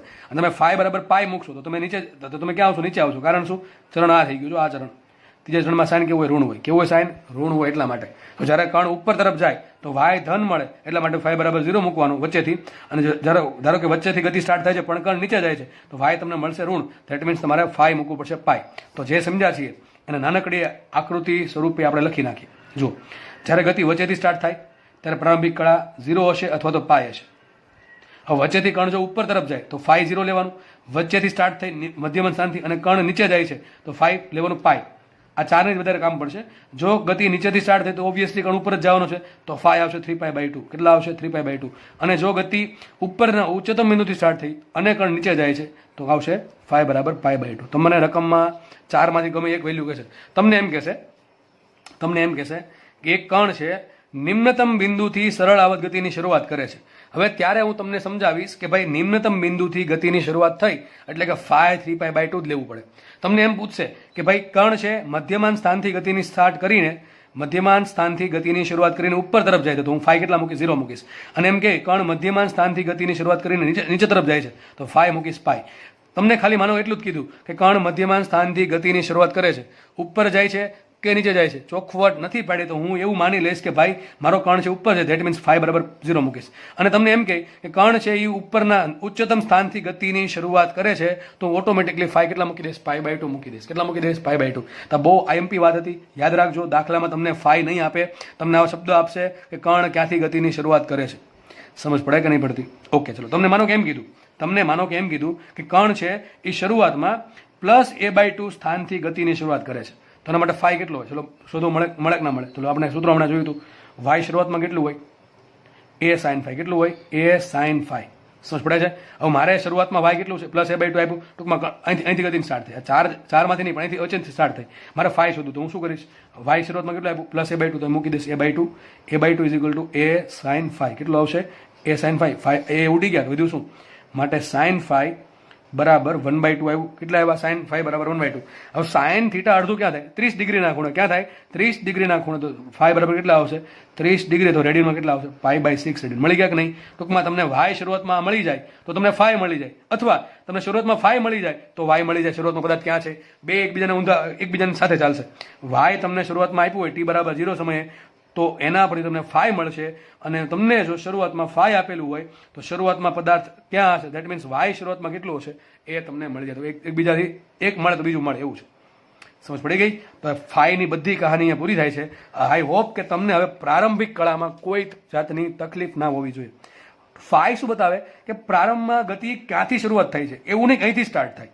કોઈ પણ જગ્યાથી સ્ટાર્ટ થઈ શકે. હવે ફાઈ ડિસાઇડ કરશે કે ગતિ ક્યાંથી સ્ટાર્ટ થાય છે. તો બધું એ લખ્યું છે અહીં. જો બતાવ્યું તમને ફાઈ બરાબર 0 ક્યાંથી અહીંથી સ્ટાર્ટ થશે, ક્યાં જશે? ઉપર જશે. અહીં લખું ફાઈ બરાબર પાઈ. વચ્ચેથી સ્ટાર્ટ થશે, ક્યાં જશે? નીચે જશે. ઓકે. ફાઈ બરાબર π/2 અહીંથી સ્ટાર્ટ થશે, નીચે જશે. ફાઈ બરાબર 3π/2 નીચેથી સ્ટાર્ટ થશે, ઉપર જશે. બરાબર છે? તો આઈ હોપ કે તમને ફાઈનો કોન્સેપ્ટ એકદમ ક્લિયર થઈ ગયો હશે. બરાબર છે? તો આપણે આ સમીકરણ છે એનું એકદમ આખું આપણે ડીપમાં PhD કરી નાખ્યું. વાય બરાબર a sin ωt + ફાઈ. દરેક વસ્તુ વ્યવસ્થિત સમજી લીધી. વાય શું બતાવે, એ શું બતાવે, સાઇન શું સજેસ્ટ કરે, ઓમેગા શું છે, ટી શું છે, પ્લસ શું છે, ફાઈ શું છે. આ પ્લસમાં જ ખબર પડે કે નહીં? કે એ સમજાવું પ્લસ શું છે એક્ઝેક્ટલી. બરાબર છે? તો આપણે તમામ વસ્તુ પૂરી કરી દીધી છે. 3 વસ્તુ આમાં ખાલી બાકી છે. એક તો બરાબર શું છે એ, અને બે કાઉન્સ શું છે. આઈ હોપ કે એમાં કોઈને વાંધો નહીં. બરાબર ક્યાંથી આવ્યા, કાઉન્સ ક્યાંથી આવ્યા, આ શું બધા આખો ખૂણો બતાવે. ધેટ ઇઝ આખી કળા બતાવે છે. ઓકે, ચલો હવે આપણે નવો ટોપિક સ્ટાર્ટ કરીએ આમાં. ધેટ મીન્સ વેગ. અહીંથી તમારું ચેપ્ટર વધારે આઈએમપી. નીટમાં અને જીમાં દાખલા પૂછાય છે એ અહીંયાથી પૂછાવાના સ્ટાર્ટ થાય છે. ક્યારેક મેં આગળ જે ભણાવ્યું છે એવું નહીં કે આગળથી નહીં પૂછાતું. મેં તમને હમણાં કીધું 2019માં નીટમાં આગળના પ્રશ્નમાંથી દાખલો હતો કે ભાઈ સરેરાશ વેગ કેટલો હોય એક દોલન દરમિયાન? શું આન્સર આવશે? 0 હોય. અને ઝડપ કેટલી હશે? 4a/T આવર્તકાળ જેટલી. તો 4a થઈ ગયું અંતર, નિશ્ચિતમાં T થઈ ગયું આવર્તકાળ. ચલો તો આપણે નવો ટોપિક સ્ટાર્ટ કરીએ. સરળ આવત ગતિ એટલે કે સિમ્પલ હાર્મોનિક મોશન અથવા તો SHM કરતા કણની વેલોસિટી કેટલી હોય? એકદમ ઇઝી છે. જે લોકોને ગતિ આવડે છે, જે લોકોને વિકલન આવડે છે, સાદું વિકલન, એને હવે કોઈ તકલીફ નહીં પડે. એને મજા આવશે ચેપ્ટરમાં. કારણ કે ચેપ્ટર આપણે જે આગળ ગતિ ભણ્યા છીએ એની જેવું ચેપ્ટર છે આખું. બરાબર છે? આગળ જે આ બધું હતું નાની વસ્તુ આપણે એકદમ ડિટેલમાં સમજી લીધા છે એટલે હવે આમાં તકલીફ નહીં પડે. જે લોકોને હજી નહીં સમજાણું હું એવું કહીશ કે વિડીયો છે એ રિવાઇઝ કરીને જો એટલે સમજાઈ જશે ધીમે ધીમે. બરાબર? તો આગળ વધીએ આપણે. હવે આપણે આગળ સમજીએ કે SHM કરતા કણ માટે વેગ કેટલો હોય. તો સિમ્પલ જો લખ્યું જ છે. વેગ ક્યાંથી મળે? થોડું એ સમજે. તો મારી પાસે સ્થાન હોય તો વેગ મળે. સ્થાનનું શું કરવું પડે, મારે વિકલન કરવું પડે. તો સ્થાનનું વિકલન કરું તો શું મળશે, વેલોસિટી મળશે કે નહીં મળે. તો સિમ્પલ વાત છે, જો લખ્યું છે બધું, બધી જ વસ્તુ લખેલી છે ઓલરેડી, એટલે સાબિત નહીં કરું, સાબિતી તમારી સામે જ છે. તો સમજીએ આપણે વધારાની કંઈ માહિતી આપવી છે તો આપણે એક્સ્ટ્રા પેજનો યુઝ કરશું, બાકી આપણે આમાં સમજી લેશું. તો જુઓ ચલો, આપણે હમણાં જોયું કે સરળ આવર્તગતિ કરતાનું વેગ સ્થાન શું હોય, વાય બરાબર A sine omega T plus Y. હવે ચેપ્ટર થોડુંક ફાસ્ટ ચાલશે કારણ કે બધી બેઝિક માહિતી આપણે મેળવી લીધી છે, અને હવે જે પણ શીખવાડવાનું છે એ તમે ઓલરેડી શીખી ગયા છો, વિકલન સંકલન બધું બરાબર. ફટાફટ આપણે જોઈએ તો સરળ આવર્તગતિ કરતા કણનું સ્થાન શું હોય, કોઈ પણ સમયે સ્થાન, જો સ્થાન ફિક્સ નથી, સ્થાન અચળ નથી એટલે એનો વેગ પણ અચળ નહીં હોય બરાબર, ડિપેન્ડ કરે કારણ કે સ્થાન છે સાઇન પર ડિપેન્ડ કરે છે, એટલે વેગ પણ સાઇન અથવા કોસ પર ડિપેન્ડ કરતો હશે. આગળ વધીએ આપણે તો વાય બરાબર A sine omega T plus 5 આપણને શું બતાવ્યા, સ્થાન બતાવે કોઈ પણ સમયે ટી સમયે, એનું હું વિકલન કરું કોનું, વાયનું, તો શું મને મળે, વેગ મળે. ક્યારે વેગ મળે, તમારે જે સમયે વેગ જોતો હોય એ સમયનું વાય શોધવાનું અને એ સમયના વાયનું શું કરવાનું, વિકલન કરવાનું, તમને શું મળશે, વેગ મળે. તો આપણે મૂકીએ v બરાબર dy બાય dt. આપણે જેમ v બરાબર dx બાય dt લેતા હતા એ પ્રમાણે સેમ વસ્તુ, v બરાબર dy બાય dt. હવે d બાય dt એમને રાખીએ તો શું વધશે, અહીં વાયની કિંમત મૂકી, વાય બરાબર શું છે, a sign omega T plus 5. ધ્યાનથી સમજો ભાઈ, શું મળશે, a sign omega T plus 5 બરાબર. આટલી ખબર પડી ગઈ. આનું ચલો વિકલન કરીએ તો એ તો અચળ છે, એ આગળ લઈ લીધો. સાઇન થીટાનું વિકલન શું થાય, આવા પદનું વિકલન છે ને ઘણા નથી આવડતું, ખાસ બાયોલોજી વાળા લોકોને, નીટ વાળા લોકોને નથી આવડતું, બધાની વાત નથી, અમુક લોકોને વાત થાય છે.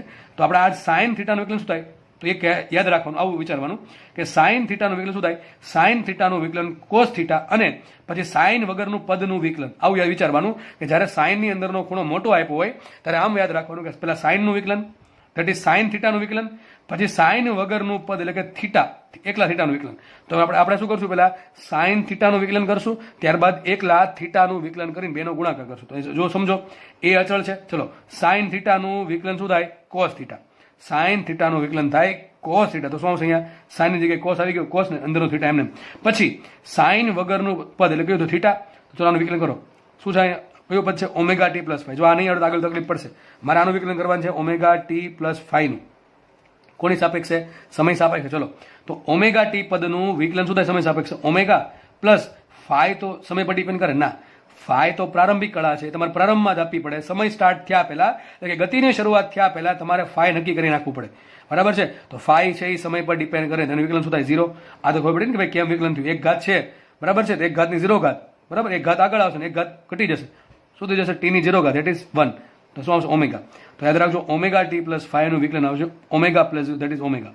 તો એ સાઇન ઓમેગા ટી પ્લસ 5 નું વિકલન શું આવશે, એ એમને રહી ગયો, સાઇન થીટાનું વિકલન cos theta, omega T plus 5 નું વિકલન ઓમેગા. હવે આ ઓમેગા પ્લસ 0 છે એ એક સંખ્યા છે, એનો સરવાળો આવશે ઓમેગા અને લઈ લઈએ આગળ, તો શું આવશે, v બરાબર A omega cos omega T plus 5. આ જવાબ, આ તમારો એક સમીકરણ મળ્યું જે તમારે યાદ રાખવાનું છે.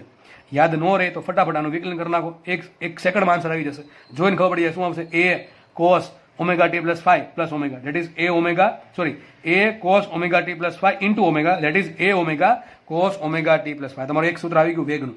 ચલો ક્યારે વાપરશું આ સૂત્ર, એક કામ કરું, સૂત્ર લખતો જાઉં છું અહીંયા. તો v બરાબર આપણને મળ્યું A omega cos omega T plus. આ સૂત્ર ક્યારે વપરાય, સૂત્ર ક્યારે વપરાય, જ્યારે તમને સમય આપ્યો હોય તો જ વપરાય, સમય આપ્યો હોય તો સૂત્ર વપરાય. સમય એમ કે 10 સેકન્ડ તો 10 મૂકો તમને v મળશે, 20 સેકન્ડ તો 20 સેકન્ડ વેગ મળશે, 30 મૂકો તો 30મી સેકન્ડે વેગ કેટલો હશે મળશે, કોઈ પણ સેકન્ડે મળશે બરાબર, સમયગાળામાં નહીં મળે. અહીં તમે જે મૂકશો એ સેકન્ડે તાત્ક્ષણિક વેગ મળશે, ઇન્સ્ટન્ટેનિયસ બરાબર છે. તો એક સૂત્ર મળ્યું વેગનું. ચલો બીજું આપણે આગળ વધીએ. હવે તમને વેગ છે ને બે તે પૂછી શકે, એક તો તમને સમય આપી દે તો તમારે આ સૂત્રમાં કિંમત મૂકીને વેગ મળશે, એના કરતાં પોપ્યુલર વસ્તુ કઈ છે, પ્રખ્યાત, એ છે વાય આપશે. તમને રકમમાં વાય આપશે કે ભાઈ કણ છે આ સ્થાને છે તો ત્યાં વેગ કેટલો હશે. ટૂંકમાં તમને સમીકરણ એક તો આપણે મેળવ્યું સમય આધારિત વેગનું સૂત્ર, હવે આપણે વેગનું સ્થાન આધારિત સૂત્ર મેળવીએ. ચલો અહીંથી ધ્યાનથી જુઓ. ચલો તો આપણે આનો જ યુઝ કરશું, આને આપણે ઘડીક આમ વાંચીએ, એ ઓમેગા કોસ થીટા, શું વાંચીએ, v બરાબર A omega cos theta, theta આટલું છે, ઓમેગા ટી પ્લસ 5. હવે તમને ખબર છે આ સાઈડમાં એક્સ્ટ્રા માહિતી, ધોરણ 10 નું ગણિત, આપણને ખબર છે નિત્યસમ શું, cos square theta plus sine square theta બરાબર શું થાય, એક થાય. એક થિયરી વસ્તુ સમજશો, આગળની બધી થિયરી ઓટોમેટિક સમજાઈ જશે. તો cos square theta plus sine square theta બરાબર શું થાય, એક થાય. હવે કોસ સ્ક્વેર થીટા કરતા બનાવો શું લખાય, કોસ સ્ક્વેર થીટા બરાબર 1 માઇનસ સાઇન સ્ક્વેર થીટા, વર્ગમૂળ કાઢો તો શું આવશે, વર્ગમૂળ પ્લસ ઓર માઇનસ 2 આવે. કોસ થીટા બરાબર plus or minus under route 1 minus sine square theta.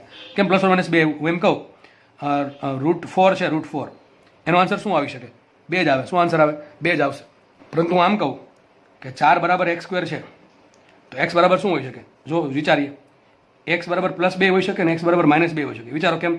2 નો વર્ગ કરો 4 થશે, -2 નો વર્ગ કરો એ પણ 4 થશે. તો યાદ રાખો, જ્યારે તમે વર્ગમૂળ કાઢો છો, x² માંથી ટૂંકમાં વર્ગમૂળ કાઢો છો, ત્યારે એ પોસિબિલિટી 2 આવી જાય. ટૂંકમાં x બરાબર +2 આવી શકે અને x બરાબર -2 પણ આવી શકે. તો એ જ રીતે વિચારીએ આપણે, cos² θ બરાબર 1 - sin² θ છે, તો cos² θ નું જ્યારે વર્ગમૂળ કાઢું ત્યારે 2 પોસિબિલિટી આવશે, પ્લસ ઓર માઇનસ +√1 - sin² θ આવશે, અથવા -√1 - sin² θ આવે. તો આપણે કામ કરીએ, આ cos θ બરાબર આટલું મૂકી દઉં. આવું કેમ કર્યું તમને ખબર પડી જશે હમણાં. તો આપણે કામ કરીએ, એ ઓમેગા એમને રાખીએ. જો એ ઓમેગા એમને રાખ્યું છે, આ કોસ એમને આ સમીકરણ લખી નાખ્યું છે. હવે એ ઓમેગા એમને રાખ્યું, ખબર પડી? એ ઓમેગા એમને રાખ્યું અને cos θ બરાબર શું લખ્યું? +√1 - sin² θ. આપણામાંથી θ આટલો હતો, બરાબર છે કે નહીં? આ સમીકરણ યુઝ કર્યો, આ +or- આગળ લઈ લીધું. તો વેગનું સમીકરણ શું મળશે? v બરાબર +or- a omega √1 - sin² θ, that is 1 - sin² omega t +5. હવે કામ કરીએ, આ જે a છે એને અંદર જવા દઈએ. હવે એ અંદર જશે વર્ગમૂળમાં, તો શું થઈ જાય? એનો વર્ગ થાય તો ઓમેગા એમને આવશે, આ +or- ઓમેગા એમને રહી ગયું, અને એ વર્ગમૂળની અંદર ગયો તો એનો વર્ગ કરીને જશે, તો શું થશે? a² - s² sin² omega t +5. પરંતુ આ જુઓ તો, a² sin² ઓમેગા t +5 શું કે y². કેમ ખબર પડે? y બરાબર શું છે? y બરાબર a sin ઓમેગા t +5 છે, એનો સ્ક્વેર કરો શું થશે? y² બરાબર a² sin² ઓમેગા t +5. તો આને શું કહેવાય? y² કહેવાય. સમીકરણ આવી ગયું, v બરાબર +or- ઓમેગા √a² - y². તમારે સાબિતી યાદ રાખવાની કોઈ આવશ્યકતા નથી, તમારે જસ્ટ આ સૂત્ર યાદ રાખવાનું છે, v બરાબર +or- ઓમેગા √a² - y². બહુ આઈએમપી સમીકરણ. તમને એમ કહેશે y બરાબર a/2 પાસે વેગ શોધો, તો મૂકી દેવાનો વેગ. y બરાબર a પાસે વેગ શોધો, તો મૂકી દેવાનો અહીંયા y બરાબર a મૂકી દેવાનું, વેગ મળશે. ટૂંકમાં આ સૂત્ર ક્યારે વપરાય? સ્થાન આપ્યું હોય ત્યારે. અને આ ક્યારે વપરાશે? સમય આપ્યો હોય ત્યારે. તમારે આ જે સાબિતી છે એ કંઈ લખવાની જરૂર નથી, જે લોકોને લખ્યું હોય લખશે સ્વેચ્છાએ, બરાબર છે. બાકી તમે જસ્ટ ખાલી આટલું લખી નાખશો કે સરળ આવત ગતિ કરતા કણનો વેગ, તો પેલા આ સમીકરણ લખવાનું y બરાબર, પછી આ 2 સમીકરણ લખવાના. આમાં લખવાનું બાજુમાં સમય આપ્યો હોય તો આ વપરાશે, સ્થાન આપ્યું હોય તો આ વપરાશે. વાત થઈ ગઈ પૂરી. ચલો નેક્સ્ટ આગળ વધીએ આપણે. તો થોડુંક આપણે હવે વેગનું એનાલિસિસ કરીએ. હમણાં જો સમીકરણ આપણે તારવું એ જશે લખી દીધું છે, તો y બરાબર a sin ઓમેગા t +5.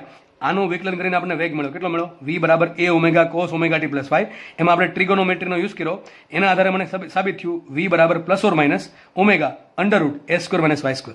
હવે પ્લસ ક્યારે આવે માઇનસ ક્યારે આવે? બે એવું તો ન હોઈ શકે કે કણ અહીંયા છે, માનો કે કણ અહીંયા છે, એ કણ અહીંયા છે, તેનો વેગ +5 મીટર/સેકન્ડ છે, -5 મીટર/સેકન્ડ છે. એવું નથી દોસ્ત, એવું નથી. તો શું બતાવે? પ્લસ માઇનસ શું બતાવે છે? જ્યારે કણ આજે શું કહેવાય, આપણે મધ્યમાન સ્થાન છે એનાથી દૂર જતો હોય ત્યારે એનું વેગ કેવો છે? પ્લસ આવશે. અથવા એમ ખબર ન પડે તો આપણે આમાં વાયની અલગ અલગ કિંમત મૂકીને તમને છેલ્લે હું કહી દઈશ કે વેગ ક્યારે ધન હોય ક્યારે ઋણ હોય. અથવા આપણે હમણાં સાબિત કરી દઈએ કે પ્લસ ક્યારે લેવાનું, માઇનસ ક્યારે લેવાનું, બરાબર છે. તો હમણાં આપણે જે સમીકરણ સાબિત કર્યા એ જ અહીંયા લખ્યા છે. હવે એક કામ કરવું છે, મારે અલગ અલગ સ્થાને કેટલો વેગ હોય એ શોધવું છે. એક કામ કરીએ આપણે, ચલો આપણે શોધીએ આમાં. તો મારે આ સ્થાને વેગ શોધવો છે, તો હવે આપણે વેગનું સમીકરણ આ વાપરશું. મોસ્ટલી આપણે 90% કેસમાં, 90 ને 95% કેસમાં આ જ સમીકરણ વાપરશું, સ્થાનવાળું, બરાબર છે. ચલો હું એમ કહું, મારે આ સ્થાને કણનો વેગ કેટલો હોય શોધવો છે, તો હું શું કરીશ? આ સ્થાને y કેટલું હોય? ચલો આ સ્થાને y કેટલું હોય? 0 હોય તો મૂકો. ચલો a² - 0 નો વર્ગ શું થાય? 0. તો શું આવશે? a² - 0, ધેટ ઇઝ a² નું વર્ગમૂળ a. તો શું આવશે વેગ? v બરાબર, જો લખ્યું છે y બરાબર 0 પાસે v બરાબર શું લઈ લઈએ? v બરાબર લઈએ ઓમેગા √a² - 0, કારણ કે y બરાબર 0 મૂકીએ તો શું આવશે? v બરાબર a ઓમેગા. શું આવશે? a omega. તો આ થઈ ગયો કણનો મહત્તમ વેગ. કણનો મહત્તમ વેગ આનાથી વધારે હોઈ શકે નહીં. તો તમને પ્રશ્ન પૂછશે કે સરળ આવત ગતિ કરતા કણનો મહત્તમ વેગ કેટલો હોય? a × omega. કેટલો હોય? a × omega. અને કયા સ્થાને હશે? મધ્યમાન સ્થાને. કયા સ્થાને હશે? મધ્યમાન સ્થાને. યાદ રાખજો, કણ જ્યારે ઉપર જાય મધ્યમાન સ્થાનથી ત્યારે વેગ ધન લેવાનો, અને કણ જ્યારે નીચે જાય તો વેગ માઇનસ લેવાનો. ટૂંકમાં 2 પોસિબિલિટી આવશે, +or - a ઓમેગા. અહીંયા સૂત્ર હકીકત +or- આવશે.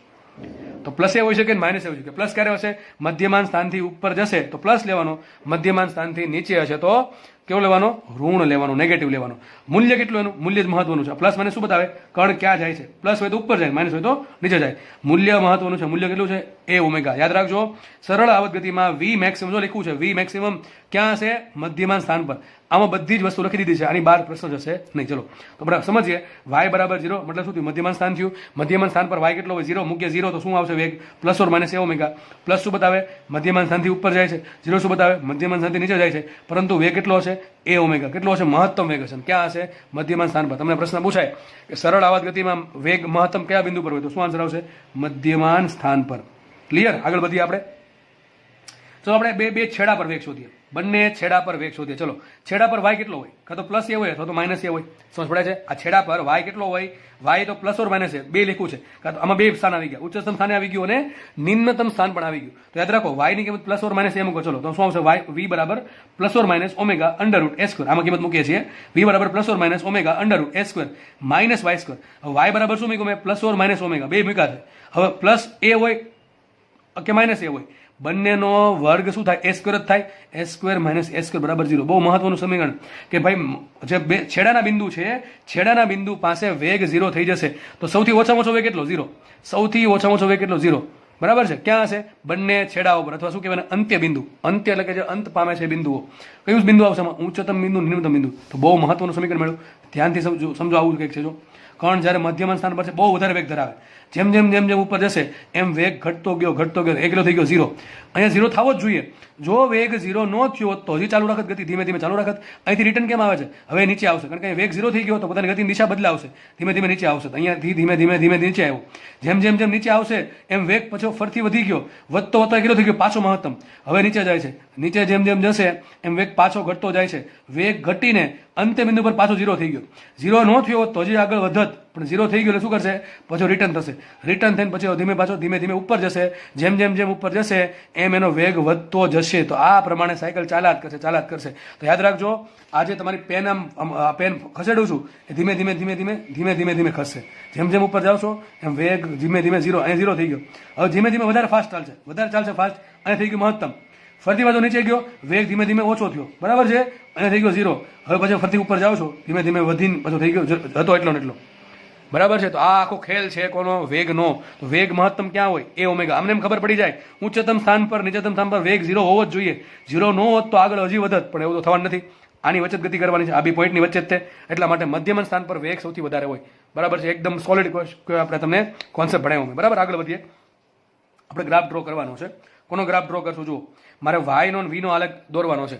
વાય શું છે? વાય બરાબર A sine omega T plus phi. શું છે? ટૂંકમાં વાય છે એ સાઇન પર ડિપેન્ડ કરે. કોના પર ડિપેન્ડ કરે? વાય છે એ સાઇન પર ડિપેન્ડ કરશે. વાય નું વિકલન કરવાથી શું મને મળ્યું? વેગ મળ્યો. ચલો શું સૂત્ર આવશે? વાય વી બરાબર A cos omega T plus phi. ટૂંકમાં વી છે એ કોસ આધારિત બદલશે અને વાય છે એ સાઇન આધારિત બદલશે. જો વાય કોસ આધારિત બદલે તો વી છે એ સાઇન આધારિત બદલે. કારણ શું? અરે વાય છે એનું વિકલન કરો તો સાઇન નું વિકલન કોસ થાય, અને એ કોસ હોય તો વિકલન સાઇન થાય. ટૂંકમાં 100 વાતની એક વાત, વાય છે એ સાઇન પર ડિપેન્ડ કરે તો વેગ છે એ કોસ પર ડિપેન્ડ કરશે. વાય છે એ કોસ પર ડિપેન્ડ કરે તો વેગ છે એ સાઇન પર ડિપેન્ડ કરે. કોઈ દિવસ બંને સાઇન પર ને બંને કોઈ દિવસ કોસ પર ડિપેન્ડ કરી શકે નહીં, કારણ કે શું થાય? સાઇન નું વિકલન કોસ થાય, કોસ નું વિકલન સાઇન થાય. એટલા માટે આપણે ગ્રાફ ડ્રો કરીએ. હવે ગ્રાફ ડ્રો કરવા માટે તમારે પહેલા શું જોઈએ? શરૂઆતમાં કણ ક્યાં છે? શરૂઆતમાં કણ ક્યાં છે એના માટે હું ધારી લઉં છું 90% કેસમાં તમને આવો કેસ આપ્યો છે કે કણ છે એ નિમ્નતમ બિંદુથી ગતિની શરૂઆત કરે છે. તો મને એમ કહો, શરૂઆતમાં તમને આ રકમમાં આપેલું છે કે કણ છે એ નિમ્નતમ બિંદુએ છે, તો નિમ્નતમ બિંદુએ કળા કેટલી હોય એની? કાં તો 0 હોય કાં તો પાય હોય. હવે આગળ કાંઈ ચોખવટ નથી પાડી તો આપણે એવું માનશું કે નિમ્નતમ બિંદુથી ઉપર તરફ જાય છે તો કેટલી કળા આવશે? પ્રારંભમાં 0. મને એમ કહો, તમને કન્ડિશન આવી આપી છે કે વાય નું સમીકરણ આ છે, વાય બરાબર A sine omega T plus phi અને ફાઈ બરાબર 0 છે. ચલો આટલું તમને આપેલું છે. તો કણ માટે વાય નો આલેખ દોરો. ચલો તો પહેલા કણ લેશું. ક્યાં? શરૂઆતમાં કણ કોનો આલેખ દોરશું આપણે? વાય વિરુદ્ધ સમયનો. કોનો દોરશું આલેખ? વાય વિરુદ્ધ સમયનો. ધ્યાનથી સમજો ભાઈ, એકદમ સોલિડ કોન્સેપ્ટ ભણાવવા જઈ રહ્યો છું તમને. હવે આવું તમને કોઈ બુકમાં નહીં મળે. તો વાય બરાબર A sine omega T plus phi. હવે ફાઈ 0 ધારી લઉં છું. અહીં તમે કોઈ પણ ધારી શકો, એવું નહીં કાંઈ 0 ધારું. તમે 90 ડિગ્રી, 30 ડિગ્રી, 60 ડિગ્રી, બરાબર છે, 270 ડિગ્રી કોઈ પણ લઈ શકો છો, પણ આપણે કોઈ એક સિમ્પલ લઈએ સમજવા માટે. તો ફાઈ બરાબર 0. ચલો ફાઈ બરાબર 0 હોય તો શરૂઆતમાં કણ ક્યાં હશે? વચ્ચે હશે. એક તો પાકું થઈ ગયું. બરાબર છે? હવે જુઓ, વાય કેમ બદલશે? વાય આમ બદલશે, પણ સમય કેમ આમ જ વધે ને? સમય થોડા આમાં વધે, સમય તો આમ જ વધવાનો છે. બરાબર? વાય છે એ આમ બદલે, બરાબર? વાય આ પ્રમાણે હશે, પણ સમય તો આમ વધે કે ના વધે? તો ટૂંકમાં આપણો આલેખ આ રીતે આવશે. આ રીતે એક સ્થાન પર નહીં આવે. આલેખની વાત થાય છે. કણ તો એક સ્થાન પર છે, કણ એક સ્થાન પર ગતિ કરે છે, પણ એનો આલેખ તો આમ આવશે ને, કારણ કે સમય આમ છે એટલા માટે. ચલો તો મને એમ કહો, એક કામ કરીએ, અહીંયા ફાઈ કેટલા મૂકીએ? 0 મૂકીએ. ચલો ફાઈ 0 મૂકશો, સમીકરણ શું બની જશે? સમીકરણ કે આવું બની જશે, વાય બરાબર એ સાઇન ઓમેગા ટી. શું બની જશે? એ સાઇન ઓમેગા ટી. ચલો ઓમેગા ટી કોના પર ડિપેન્ડ કરે? સમય પર ડિપેન્ડ કરે. ઘડીક માનો એને થીટા કહી દઉં છું. તો વાય બરાબર બની ગયું એ સાઇન થીટા. થીટા અચળ નથી. થીટા કોના પર ડિપેન્ડ કરશે? ટી પર ડિપેન્ડ કરશે. કોના પર ડિપેન્ડ કરશે? ટી પર ડિપેન્ડ કરશે. ઓકે, આવું ક્યારે થાય? ફાઈ 0 હોય ત્યારે. ચલો તો હવે મારો જો વાયનું સમીકરણ છે આ પ્રમાણે બનશે. જેમ કે એમાં ખૂણો 0 મૂકો, સાઇન 0 0, તો શું આવશે? વાય અહીંયા આવી ગયો. ચલો આગળ વધીએ. અહીંયા કેટલો ખૂણો હોય એટલે લઈ દઉં ખૂણો, નીચે લખ્યો છે જો કે છતાં પણ લઈ દઉં. ચલો અહીં ખૂણો π/2 નો હોય, અહીંયા ખૂણો π નો હોય, અહીંયા ખૂણો 3π/2 નો હોય, અહીંયા ખૂણો 2π નો હોય. બરાબર. અહીંયા ખૂણો કેટલો હશે? 2π પ્લસ π/2 દેટ ઇઝ 5π/2. 5π/2 નીચે લખ્યું છે જો. હવે ખૂણો π/2 નો હોય, જો આ સમય આ કેટલો ખૂણો થયો? 0 થી 2π નો થયો. 0 થી 2π માં કેટલું અંતર કાપે? અરે કેટલો સમય લાગે? આવર્તકાળ જેટલો. 2π રેડિયન એટલે શું થાય? ભાઈ એક રાઉન્ડ પૂરું કર્યું, એક રાઉન્ડ પૂરું કરવામાં કેટલો સમય લાગે? આવર્તકાળ. અહીંથી અહીંયા સમય આવર્તકાળનો છે. એનો અડધો કેટલો? T/2 થાય. એનો અડધો T/4 થાય. તો અહીંયા T/4 સમય આવશે, એમાં T/4 હજી ઉમેરો તો T/2 થાય, એમાં T/4 હજી ઉમેરો તો 3T/4 થાય, એમાં T/4 ઉમેરો તો થશે T. ટૂંકમાં આટલું અંદર શું બતાવે છે? આ અંદર બતાવે તમને ફૂલ આવર્તકાળ, આ બતાવે અડધો આવર્તકાળ, આ બતાવે આવર્તકાળના અડધાનું અડધું T/4. સમજ પડી ગઈ? તો તમારે ટૂંકમાં કાં તો ખૂણા લખવા પડે કાં તો તમારે સમય લખવો પડે. બરાબર. ચલો આપણે જોઈએ. આપણે તો y0 મૂકો 0 મળશે. સોરી, y બરાબર 0 મૂકો, થીટા બરાબર 0 મૂકો તો y કેટલો? 0 મળશે. આપણે આ પૂરું કરીને લેક્ચર પૂરો કરીએ છીએ, ચિંતા ના કરવી. તો અહીં થીટા 0 મૂકો તો y0 મૂકશે. ચલો અહીં થીટા કેટલા મૂકો? π/2. સાઇન π/2 કેટલા થાય? +1. તો અહીંયા આવશે કેટલો? y પ્લસ એ આવશે, y પ્લસ એ આવશે. બરાબર. આગળ વધીએ. અહીં થીટા કેટલા મૂકો? π મૂકો. ચલો થીટા બરાબર π, તો સાઇન થઈ જશે 0. થીટા કેટલા મૂકો? 3π/2 એટલે કેટલું થાય? Sign 270 degree. સાઇન 270 કેટલા હોય? -1 ગુણ્યા a એટલે થશે -a. અહીંયા આવશે -a. ચલો સાઇન થીટા બરાબર 2π મૂકો. કેટલા મૂકો? 2π. તો સાઇન 2π કેટલા થાય? 0 થાય. બરાબર. આગળ વધીએ. સાઇન 5π/2 મૂકો એટલે ઉપર આવી ગયું, અહીંયા આવશે પોઈન્ટ. આ બધા પોઈન્ટને જોડો શું મળશે તમને? ગ્રાફ મળશે. આવો કે ગ્રાફ મળશે.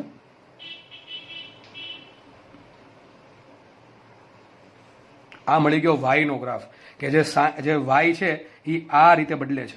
બરાબર. આગળ વધીએ. વેગનો આલેખ દોરીએ. ચલો તો વેગનું સમીકરણ શું છે? v બરાબર a cos ωt પ્લસ 5. આની પછી તમને એક તમારા આ પદ છે એટલે તમને એક એનિમેશન જોવા મળશે, એટલે એનિમેશનની વાટ રહેજો, કારણ કે એમાં ઘણું શીખવા મળશે. બરાબર છે. તો v બરાબર a cos ωt પ્લસ 5. એમાં 5 કેટલા આપણે ધાર્યા છે? 0 ધાર્યા. સમીકરણ શું આવશે? v બરાબર a cos ωt. આપણે થીટા કીધું, શું આવશે? v બરાબર a cos થીટા. તો હવે v કોના પર ડિપેન્ડ કરશે? cos થીટા પર ડિપેન્ડ કરશે. ચલો થીટા 0 મૂકો. થીટા 0 મૂકશો, થીટા તમે 0 મૂકશો તો cos 0 થાય 1. સોરી, એ ભૂલ છે ને, એ ઓમેગા આવશે. એ ભૂલ છે, રહી ગયું લખવાનું. એ ઓમેગા આવે ને, સૂત્ર શું આવશે? એ ઓમેગા. ઓમેગા આવશે. તો અહીં કયું બિંદુ હશે? અહીંયા એ ઓમેગા આવશે. જો વેગ કોની વચ્ચે બદલે? પ્લસ એ ઓમેગા થી માઇનસ એ ઓમેગા વચ્ચેની કોઈ પણ વેગની વેલ્યુ હોય, જેમ y ની કિંમત પ્લસ એ થી લઈને માઇનસ એની વચ્ચે હોય, એ પ્રમાણે વેગની વેલ્યુ પ્લસ એ ઓમેગા થી લઈને માઇનસ એ ઓમેગા વચ્ચે હોય. આપણે કિંમત મૂકીએ. થીટા બરાબર 0 મૂકો તો શું આવશે?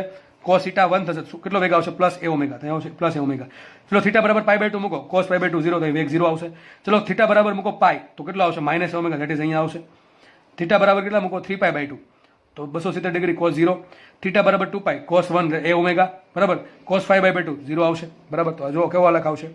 થોડુંક દોરવો છે, 1 મિનિટ. આવું કંઈક આલેખ આવશે. જો તો બે સરખા આલેખ છે? ના, સરખા આલેખ નથી. જ્યારે y 0 છે ત્યારે વેગ મહત્તમ છે, જ્યારે y મહત્તમ છે ત્યારે વેગ 0 છે, જ્યારે પાછો y 0 થયો ત્યારે વેગ મહત્તમ થયો ઋણ દિશામાં, નીચેની દિશામાં. જ્યારે y મહત્તમ થયો ત્યારે વેગ 0 થઈ ગયો, જ્યારે y 0 થઈ ગયું ત્યારે વેગ ફરીથી પાછો મહત્તમ થઈ ગયો, જ્યારે y મહત્તમ થયું ત્યારે વેગ ફરીથી પાછો 0 થઈ ગયો. એક બે ઉલટા માલે, કારણ કે y છે એ સાઇન પર ડિપેન્ડ કરે અને v છે એ કોસ પર ડિપેન્ડ કરે. બરાબર છે. તો એકદમ સોલિડ કોન્સેપ્ટ તમને ભણાવ્યો છે. બરાબર. અને આના પરથી આપણે જોશું નેક્સ્ટ લેક્ચરમાં કે વેગ છે એ y કરતાં હંમેશા π/2 જેટલો કળામાં આગળ હોય, અથવા એમ કહી શકાય y છે એ વેગ કરતાં π/2 કળામાં પાછળ હોય, અથવા વેગ છે એ y કરતાં π/2 કળામાં આગળ હોય. આના પછી તમને એક એનિમેશન દેખાતું હશે. ચલો સ્ટાર્ટ કરીએ. એનિમેશન. તમને એક સ્પ્રિંગ દેખાય છે. જુઓ, એ સ્પ્રિંગમાં લગભગ 4 થી 5 યલો કલરના બોલ છે. એ બોલ જો બધા ઉપર જે ગતિ કરે, બરાબર છે. સપોઝ આપણે ફર્સ્ટ કલરનો જે યલો કલરનો જે દળ છે એને આપણે વિચારીએ. ચલો એના પર ફોકસ કરો. કઈ રીતે ગતિ કરે છે? ઉપર નીચે, ઉપર નીચે. શું એનું સ્થાન બદલે છે? y દિશામાં? હા, y દિશામાં સ્થાન બદલે છે. શું એનું x દિશામાં સાઇન બદલે છે? ના, x દિશામાં સ્થાન બદલતું છે નહીં. તો એનું સમીકરણ શું આવશે? y બરાબર a sin ωt પ્લસ 5. શું આવશે? y બરાબર a sin ωt પ્લસ 5. એનો x યા બદલશે નહીં. હવે તમે આખા પાંચે પાંચને જુઓ એક સાથે. પાંચે પાંચને જુઓ તમને જો આવી એક પેટર્ન દેખાશે. દેખાય છે આ ટાઈપની પેટર્ન? તમને એનિમેશનમાં રેડ કલરની પેટર્ન દેખાય છે કે નહીં દેખાતી? તમને 100% પેટર્ન દેખાશે. તો આ થઈ ગયા દોલન. અને તમે પાંચે પાંચને નિહાળો એક સાથે તો જે દેખાય છે એ થઈ ગયું તરંગ. તરંગ ને દોલનમાં ફરક છે. એક જ પર ફોકસ કરો, એક યલો બોલ પર ફોકસ કરો તો શું આવશે? એ દોલન આવશે. પણ પાંચે પાંચ પર ફોકસ કરો તો શું બતાવશે? તરંગ બતાવશે. તમને આ ટાઈપનું વેવ જોવા મળશે. બરાબર છે. તો નેક્સ્ટ લેક્ચરમાં આપણે વધારે અભ્યાસ કરશું. અહીંયા રાખીએ. ધન્યવાદ. Thank you so much. જય હિન્દ.